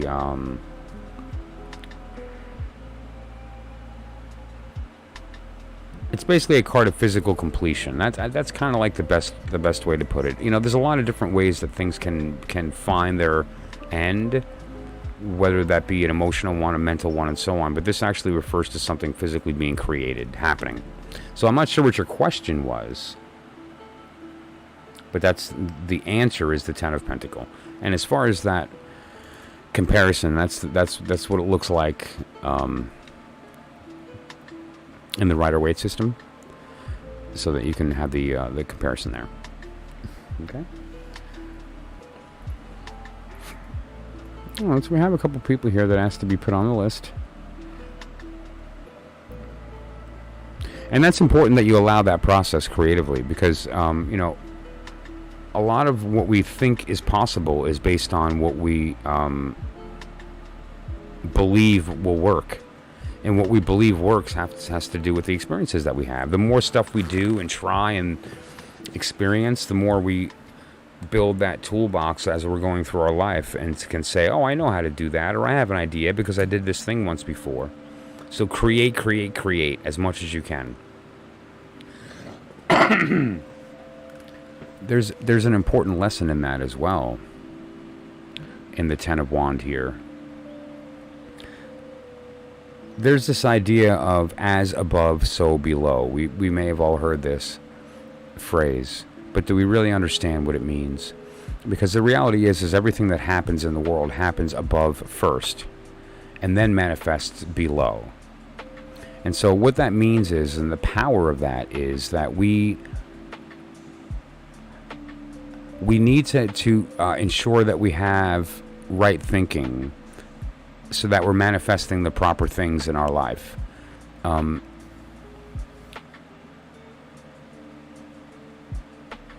That world creates. We don't. We receive what that creates. We receive light from our eyes, we receive sound in our ears, we receive touch to our skin, we receive thoughts to our mind. That's all we do is receive, receive, receive. We don't make anything. Now we understand this at a subconscious level. We understand this at a spiritual level, and that as we get closer to our path, and as we walk that path toward truth, our compulsion to create increases because we're getting closer to divinity, to that higher place that is the state and the world of creation, the formative world. And as we approach the formative world, our desire to create increases. As we get further away from it, our desire to receive increases. That's why people who we consider to be unevolved or less evolved are takers that just consume. And those who seem to be more evolved or on a spiritual path tend to be givers. Whether that's emotionally, physically, mentally, financially, whatever the case may be. Right? Sure, go ahead. And so that dichotomy between as above and so below, and that ratio of giving and taking is an important one. And what this 10 is, it refers to the point of recognizing that. Because in different phases, you're in different states of that knowing. As a baby, take, take, take. Me, me, me. Mine, mine, mine. You get to the adult phase, and it's like, all right, I have to give to my kid, but I'm going to take from my mate. And then you get to the state of the grandparent, and you're just give, give, give. Give to the grandchildren, give to your kids, buy, lend money, right? Pass on the property and so forth, right? Is there still a thing for me, an unknown being?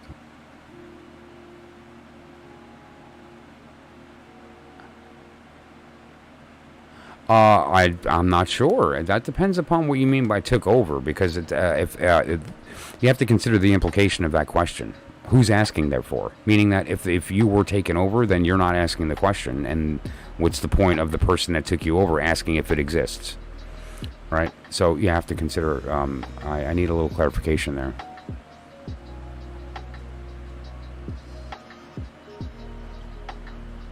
It's an important thing to remember here when you're talking about subjects like this. What type? And is it a psychological being, a spiritual being, a mental being, a physical being? All that matters. And because the reality is that any of the beings that can actually create change in our world require our participation and require our permission. Or they have no agency. Now, that doesn't mean they can't manipulate us into giving permission, right? So it can happen without our will permitting it. But it doesn't mean that we didn't give permission. The lesson is that the devil can only affect our mind. So we have to be cautious about that, because what he will do is trick us into giving him permission. And so when you talk about there being some type of entity that has entered your life, you have to ask why you let it in. What technique did it use to convince you to give it agency? And what technique needs to be used to tell it to go away? It's really that simple. And it's just a matter of determining the type of entity and then taking the appropriate steps. Out of the scope of a live stream talking about tarot, but that's something we could discuss. If you felt necessary.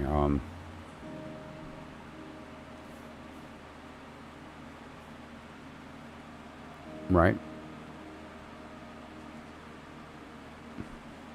Well, the question is again, it might be a misnomer for you to consider that something entered your being. It may have entered your vision. But for something to have actually entered your being is a misnomer. That's not even possible. But it can fool you into giving agency. And so that's what you have to... Oh no, don't apologize. Yeah, no, it's just what that question you're referring to is not the kind of thing of like a couple of cards and like that's going to take a little bit of deeper digging. But that phone number, you can text that number, or you can email or direct message, and we can discuss that. Okay, and you could even email the picture to that email as well, mcarrus@gmail.com, if you'd like. We can certainly discuss that further. But that said, this here is the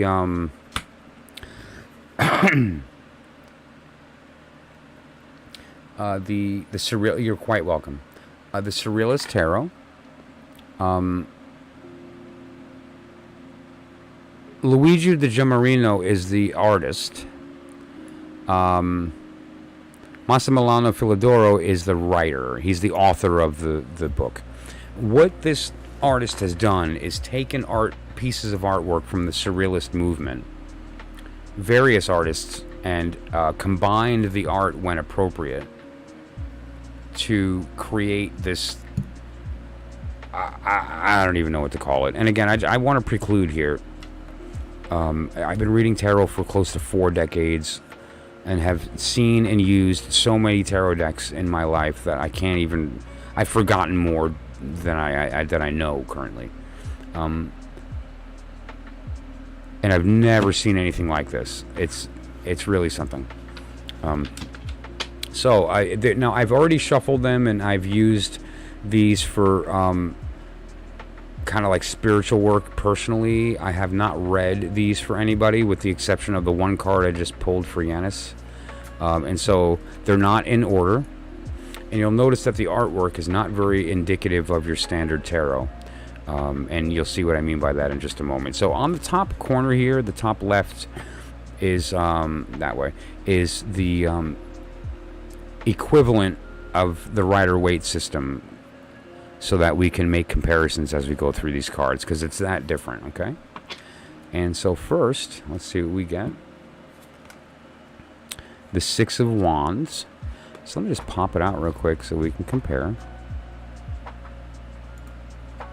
Alright, so this is the original Six of Wand on the top. Where's my finger? Right there. That's the original Six of Wand. And this refers to the idea of this person on the horseback was successful in some way. They were victorious, so to speak. That's what the garland means, and around their head. That wreath refers to the victory crown, or the Ouroboros from a more occult perspective. And the group has gathered to not just honor that, but to, because of the fact that they're successful, they've gained respect, and these people are looking to them as a leader. And they are using this to gather the troops toward a specific goal, right? Whether that be business, family, a certain project. There's a number of different things that could be directed at, but it's that energy, right? And so now this is this is the version, and the surreal version, right? The Six of Wands. I mean, come on. Now it looks like the wands are like 1, 2, 3, 4, 5. I'm not sure where the 6th one is. You'll see like the melting clock, where they're sort of indicative of Dali. There's a lot of like organic kind of vibe. The color is so much more vibrant in real life that it's almost embarrassing to show it on camera. Like really, as rich as this looks, at least to my eye on my screen, it does no justice to the actual pop of this color. The blue-green that's into this darker blue. These reds are super rich. It's actually bright. It's almost like eye candy. I remember the first time I got this deck. I like the spread. It's very smooth. It doesn't stick. It's not chunky. I spread it out, and look at how beautiful that is, the color. And it doesn't really show up on camera, but I could just stare at this. It's just gorgeous, really.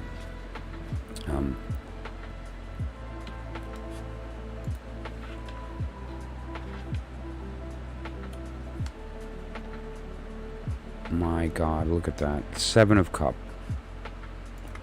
This is the 7 of Cups.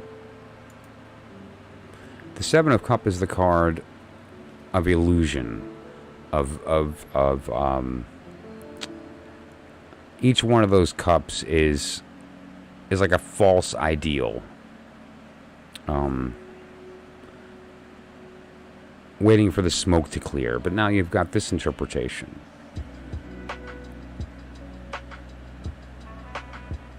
And the writer of the book, too, had a very interesting perspective on this deck. And, you know, it'd be interesting to find the cups, right? Like, there's one. Let's just try to point. There's one here. Two. Wow, right? I don't know. Is that a cup? Three, right? But really, and you know, you've got like this figure here that at first looks like a tree, but then you realize is actually a figure.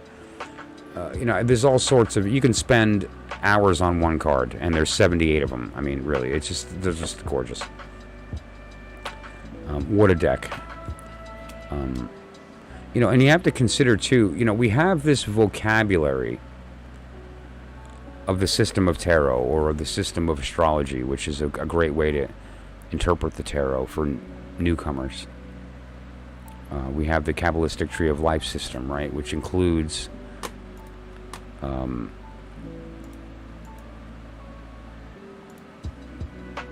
the Rose Cross and various other symbol systems that can be overlaid on the Tree of Life.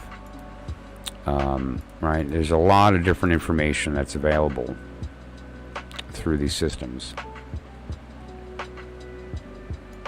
But the artist said here, and this is a very interesting perspective, it's like, yes, I use the tarot system, so there's suits, the elements, the number system's the same, 2 through 10, the aces, the court cards, and the 22 majors.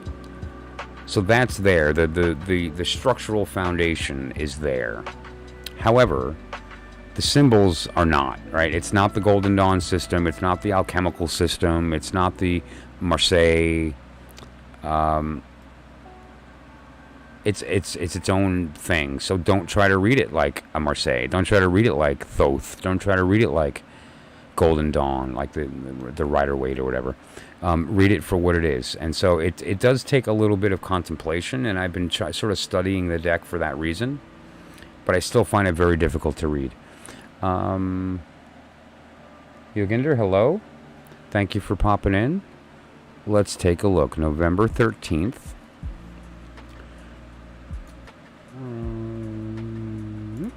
Okay, November 13. 7 of Cup. Didn't we just see that? Yes, we did. This is the 7 of Cup.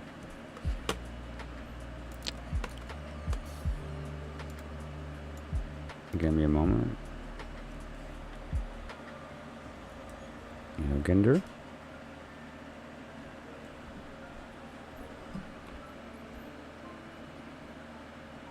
Oh, October. Sorry, pardon me.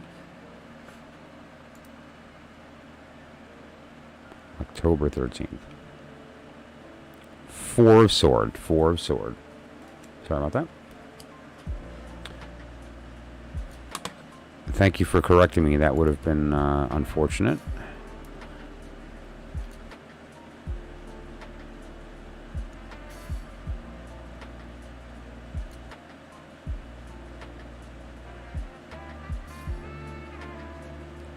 Yes, October 13th, 4 of Sword. Okay, great. And that is Jupiter in Libra. It's also representative of the major arcana of justice. Okay. Which, depending upon the circumstance,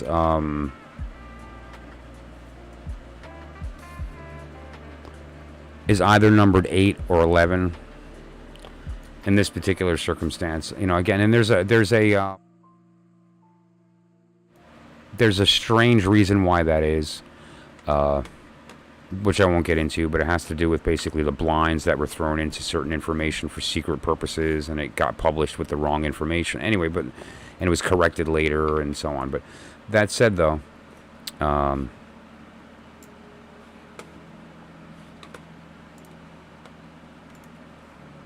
okay. All right, so now let's pop up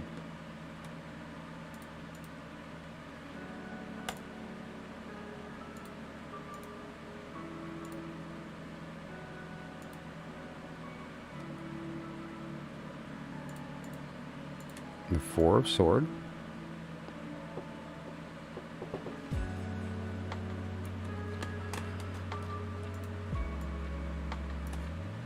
Okay.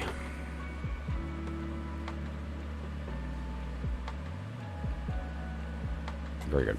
Okay, so the Four of Sword is a card that refers to this person is lying in reverence. They're not dead, and they're not at a funeral. Excuse me. But what they are doing is they are respecting their ancestors.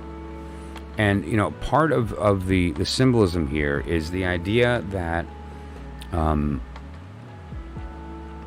it's not just respect for the elder. Each one of these swords that's hanging up on the wall is a prior elder and their wisdom. And that wisdom is passed on. And it's now your turn. And if you look with you lying down, your sword is lying horizontal, theirs are vertical. They're done. You're just beginning. So this refers to ancestral power, ancestral knowledge.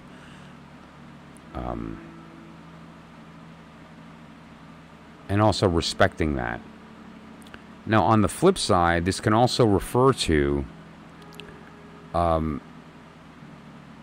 genetic mental illness, or some type of thing that's carried through the family that has been passed on.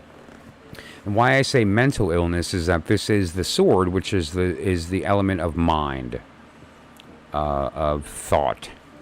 And I have had this card come up multiple times related to there being some type of consistent behavior within a family. It's not always negative. This card has referred to many times with individuals in the family who show intuitive abilities. I've seen this come up for individuals in the family who have a specific artistic ability. Like as an example, in my family, some of us have, for whatever reason, got the ability of having being able to play piano by ear, and others have the ability to paint. And some of us don't, right? But there's the group of us that are all kind of piano players, and there's the group of us that are all kind of painters in my family. So it's that idea too. But it's a mental activity, and it could be positive or negative. But what this refers to, though, is that you do have a deep connection to that familial ancestral power, whether you know it or not. It might be subconscious, but during this period of time that you're in is a good time for you to, and this is what the Hermit is talking about, to step inside and to let that lantern reveal that, because it's time. And the power is good. It's strong. You want this. I feel positive about it. And in fact, that when you are able to do that, the result of that is ecstasy, is bliss. It's the reward of rest, of a lack of imposition, a lack of anxiety, a lack of all the stuff that comes with the fears, and in this case rather is the opening up and the recognition of this power that you have always had access to. And as that grows, you become more powerful. But the lesson here is it is an active process that you have to participate in. And you have to do it alone. There is no truth in the light. There's only truth in the darkness. Your magic lantern that shines light on truth cannot be seen in the light. It gets drowned out. It can only be seen in the darkness. And so go inside. There is no truth in the world. If you can see it with your eyes, it's a lie. If you can hear it, it's a lie. If you can touch it, it's not real. Look in. Don't use your eyes. Don't use your ears. It's that sensation deep. That's the truth. That is the thing you need to shine the light on, and you can't do that consciously. So it has to be done subconsciously. And when you do that, you're going to have full access to that ancestral power. Okay, so that's the message for Joginder. I hope that was insightful. If you found any value in what I'm doing here, all I ask is that you like the video and consider commenting. It makes a big difference.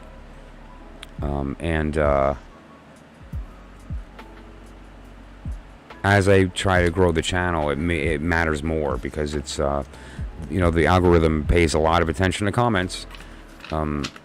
It's kind of the way Google thinks that maybe the channel's worth looking at because people like it enough to engage, right?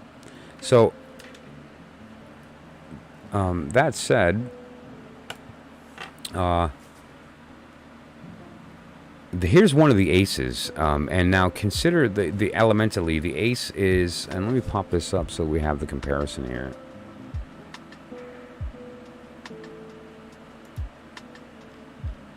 There we go. Okay. Is everything else shut off? Yep. Okay, good. Anytime, please. And then anytime you want to pop in on the stream, I'll be happy to talk to you about anything else as well. And just to plug myself, I do offer readings on a private level. You do need to go through the booking process, though. So either email or send a text. I can look at my schedule. We can discuss what's appropriate. I work with a lot of people overseas as well as in the United States, and so I work some pretty crazy hours. I'd say about 40% of my clients are in India. About 40% are in the United States, and about 20% are outside of that. Central America, South America, and so on. But so I work with a lot of different time zones. But so it's a little hard to navigate sometimes to get everyone's, at the right time. So, but that said, you're welcome at any time.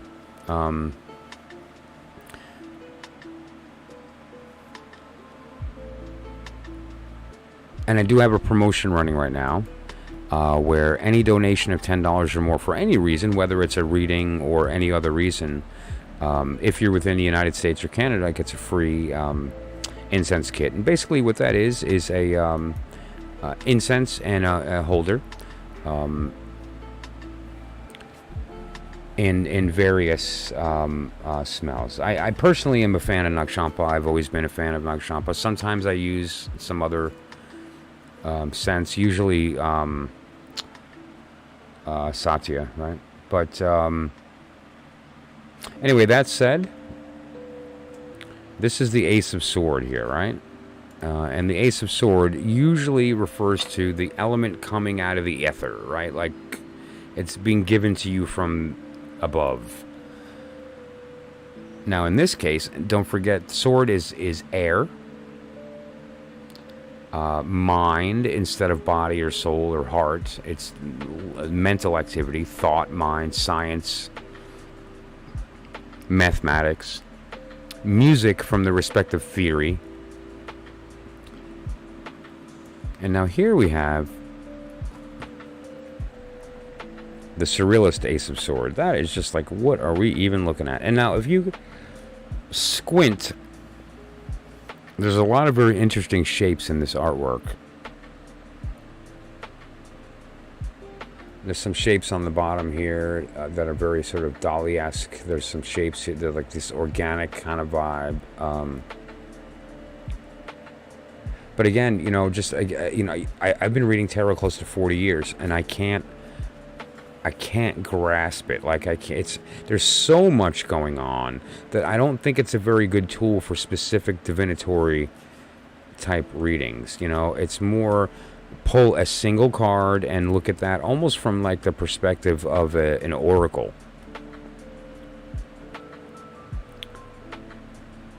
Actually, Harshita, let's do that for you. Why not, right? Let's first of all, we'll find your birth card, okay? And now I just want to clarify, and you'll have to pardon me. I'm American, and we're weird, right? We still we don't use the metric system. We use Anyway, and our dating system though is typically my brain says month, day, year. So, Harshita, I'm reading that as July 10th. However, I have noticed a majority of my overseas people do day, month, year, and so that would be read October 7th. So is it July 10th or October 7th? Like, which one are we talking about? So I just want to be clear. And then I'll grab your birth card, and then I'm going to use this to do to answer your question about the characteristics of your future spouse. It'll be fun. Why not? And so, are we talking about October 7th or July 10th?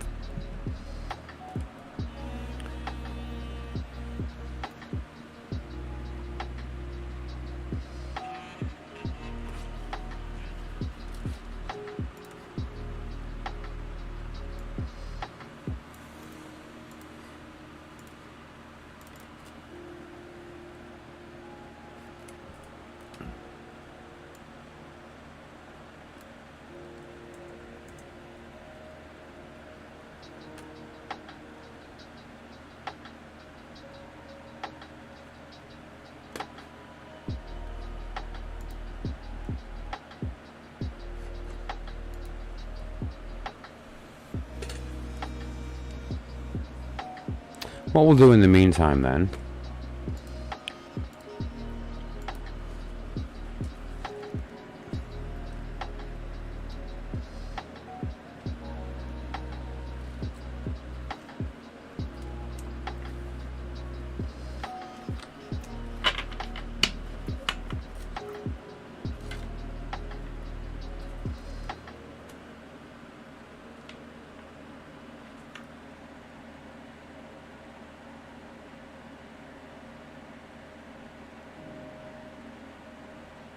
your future spouse will be a doctor,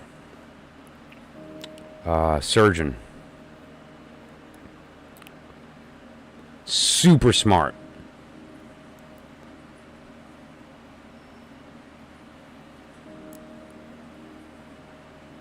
very practical in their decisions.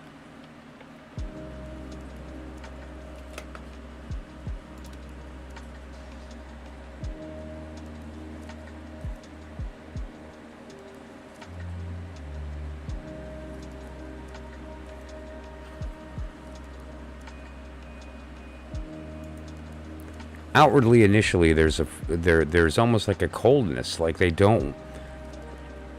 seem unapproachable, but as you get to know them, they become more jovial. This is the kind of person that barely gives notice to the people that they don't know, but to their friends, they're super close and friendly and happy and talkative and jovial and touchy and happy.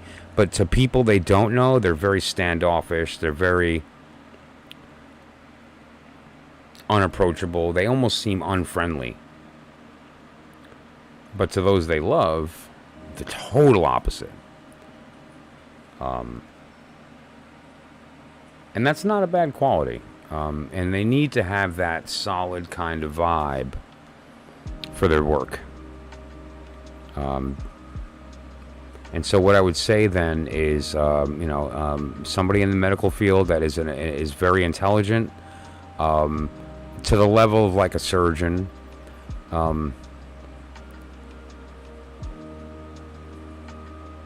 Could be eye surgery, could be something specialized like that. But it requires a high level of intelligence. That's so sweet. Thank you for saying that. So, yep. Now, and as far as specific love readings, it's something that I do.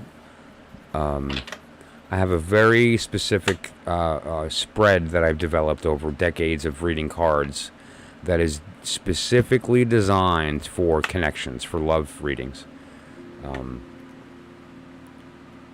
And if you'd like to, I post 4 readings a day. That includes a daily message, the pet message, if today's your birthday, as well as a love connections reading, and it's up on the channel right now. And so you can check that out. But that's a general reading. It's for everybody. It's not specific. For specific readings, we could set something up and book something for like... and the one I'm referring to is called the Mind, Body, Soul reading. That's the 3 card. It's only $5 US. It starts with 3 cards, and then we do a series of connections that it comes out to about 16 cards total, about half an hour. And that would get at the heart of those types of questions. Who are they? Do you know them yet, or have you met them yet? And if not, when? And this is the important thing. With you two together, what is the effect on your mind and your mental state? What is the effect on your body and your physical state? What is the effect on your soul or your karmic consequence of the two of you getting together? That's what that Mind, Body, Soul reading answers. And it's a great one.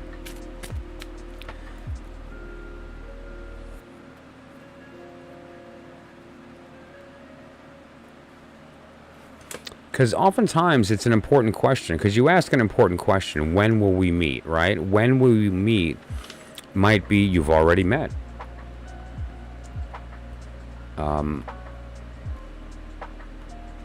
It's kind of a general question. Because like for an example, I've known people who didn't remember that they went to 2nd grade together and met again like in their 40s. And then discovered, oh yeah, didn't we go to school together? It's and so they had already met, but they didn't know each other at all, right? But regardless, the Mind, Body, Soul is also a very good way to get to the heart of what, kind of a snapshot when you were born, a snapshot when they were born, and right away, those first 2 cards can give you volumes of information about how you would interact with respect to any kind of connection, right? And so I would definitely recommend that for that type of reading.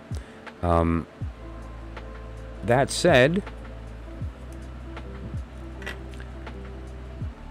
I think we kind of covered everything I wanted to talk about today, with the exception of understanding the court cards. But it's getting a bit late and the stream is kind of winding down, so I don't think it's a good time to do that. I might actually wind up doing that subject as its own standalone video. There's so many people have asked me about time. How do you read time in the tarot?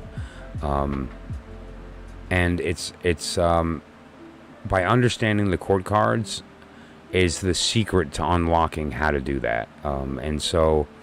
And I'm happy to share that knowledge with those who are interested. But I feel like it would be more appropriate to do that when there's a bit more of interaction, or putting it up as a static video for everyone to answer there. So, and actually, let me do this. So, Harshita, if you're still in the room, give me a quick thumbs up, and then I'm going to throw some cards before I end the stream tonight.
Do this.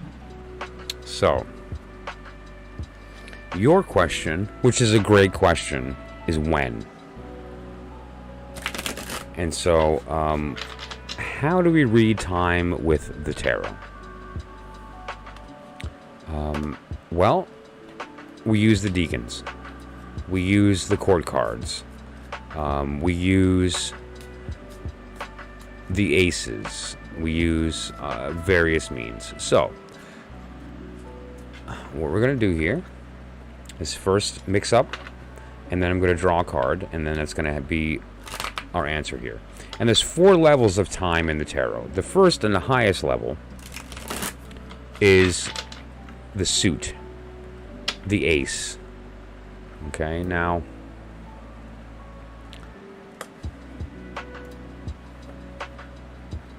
there's 4 elements in the wheel of the year: fire, water, earth, air. And they go throughout the year. So Aries, as an example, is fire. Taurus is earth. Gemini is air. So on. There's 3 of each for a total of 12. 3 air signs, 3 fire signs, 3 water signs, right? Now, each one of those could easily then, therefore, when we pick a major, point to a month. So right away, if we know the month based on the sign, then we can narrow it down to that period of time. Okay, this just popped out. I'm going to leave this upside down for now. Build the suspense. Okay. Another way that we look at that is using the Deacons, which are a 10-degree period or a 10-day period of time. And then there's a whole nother level that has to do with the court cards that are associated with a 30-degree period of time. But it overlaps differently with the month. It comes in at the end of the end of the 10 degrees of the prior, and then the initial 20 degrees of the next. And so it overlaps a little bit. And that overlap is what creates this constant cycle. So your question was when. Your answer is Capricorn. And now for those who are not familiar, Capricorn is toward the end/beginning of the year. December, January. End of December, beginning of January. Now, obviously, we want to narrow that down a little further. What this refers to as well, because right now I'm attempting to use this as a lesson to teach how to read time, but I also want to answer your question, which is when will you meet this person, right? The lesson of the devil is that he rests on the sword. Okay, now what does that mean? That means that he requires your mind. He can only affect your mind. The devil cannot affect the world. They can only affect your mind. And the idea here is if there's 2 people being controlled by the devil, and it's forcing them to kind of make bad decisions. Let me show you the Rider-Waite version to add some perspective to that. Okay, see the 2 people?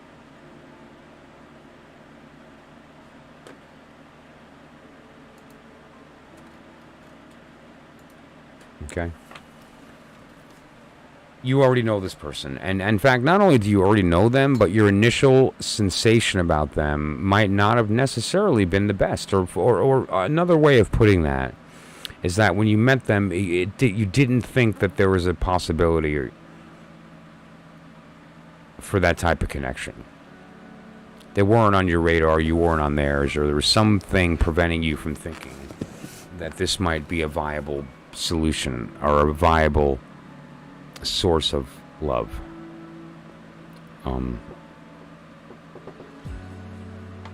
So the when, though, is end of the year to the beginning of the year, the December, January. We can take that a step further now. So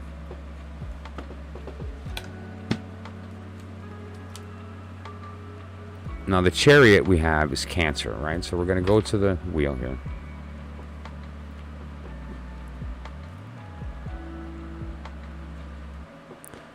Cancer is the, there's a couple things here, first of all. It's the element of water, emotion, movement, motion.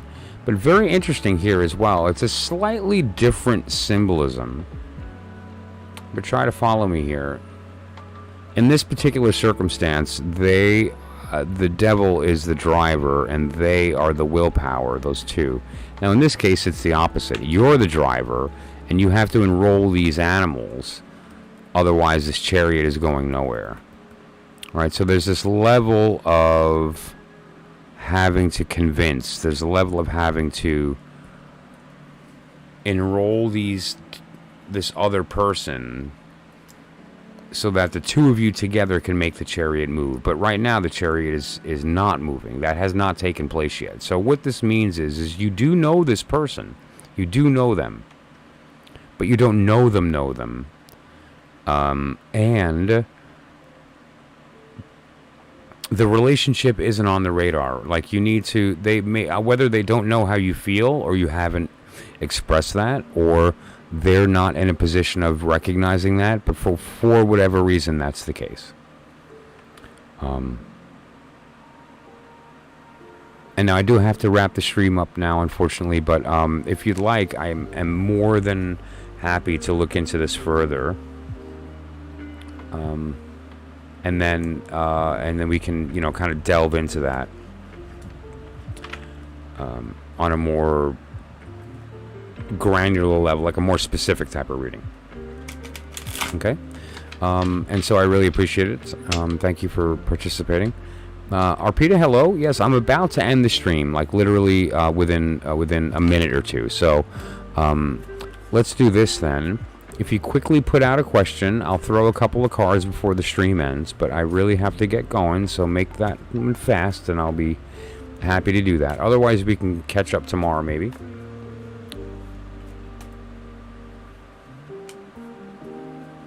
And while you're doing that, I'm actually going to lay 2 cards out to end the evening, okay?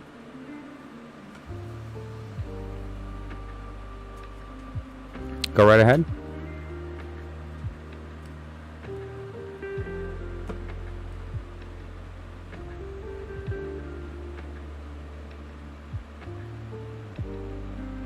And I just really would like to remind everybody as well that if you find any value in what I'm doing, please like the video and consider a comment. It makes a big difference and goes a long way in helping the channel get seen, so I appreciate that. Right, okay. Now what we're looking at here, the Eight of Swords is an idea of basically power cut off. Meaning that like somebody had the power, but then that stopped suddenly. And now here we have the Two of Swords. The Two of Swords refers to the idea, oh, you're quite welcome, Harshita. I appreciate that you saying that. The Two of Swords refers to recognizing that nobody's going to win, and so it's kind of like a stalemate, so the fight ends. So it's not like there's peace. It's that you both have chosen for the meantime to stop the battle. All right, and actually let me just make this correct so it's not jarring for you to see.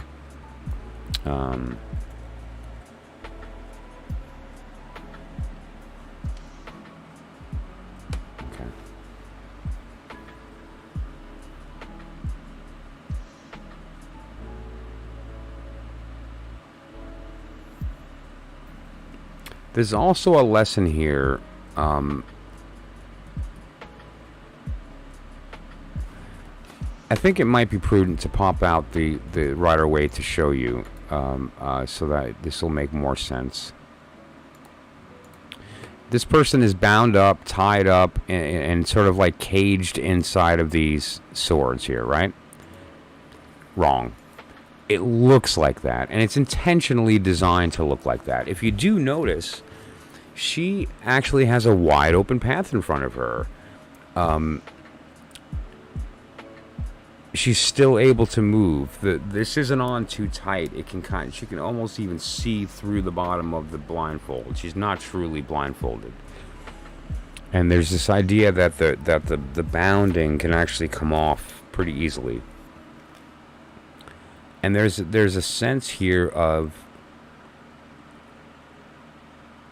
self-imposed, meaning that she has been fooled into thinking she is controlled, but she's not controlled. She is free. She just thinks she's controlled. So what the idea here is the idea of your power being held back by another, but you're allowing that to happen by buying the lie, by believing them. Now, this piece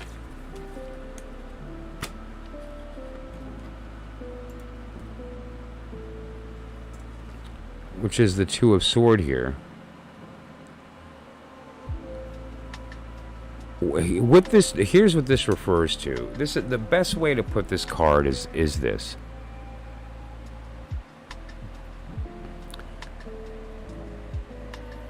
You've reached a stalemate on the fight. Like, no one's going to win that. And so one of you decides to put the sword down, right? For the sake of the love. And so the answer here is that, yes, you fought. Yes, there may be some difficult feelings that are hard to work through. But at the end of the day, it seems like the hurdles are not real. They're temporary. They're not as bad as you think. And there is peace. But that peace is going to require you to choose it, to decide to keep it peaceful. Okay? Okay. All right. And so I appreciate it. The stream's going to end now. I thank you so much for everybody who joined and participated in tonight's stream. To those who just popped in, 48, Abhinav, and Lata. If you'd like, just simply in the comment of this video, comment with your month and day of birth. I don't need the year. And I will respond to your comment with your reading, okay? You're quite welcome, Arpita. And if you don't believe me, go back to last night's stream and you'll see a paragraph that I wrote for somebody who did, in fact, comment on the video with their birthday. And I answered their question. So I just have to go right now. I have obligations tomorrow that I need to prepare for. And they're important to me and to some other people. And so I can't... I need to be prepared for that. And so I have to honor that obligation. So that said, though, I appreciate it. And I do stream at least 5 days a week. I've been streaming 7. And so it's working out. I plan on coming on tomorrow again. And I also post 4 readings a day on the channel. You can check those out as well every day. Okay, so thank you so much to everyone that participated. And again, if you came in late and would like a reading, please just comment with your birthday, and I'll be happy to reply to your comment with your reading. Okay, so otherwise, have a great night, everybody. I appreciate it, and we'll talk to you soon. Bye now.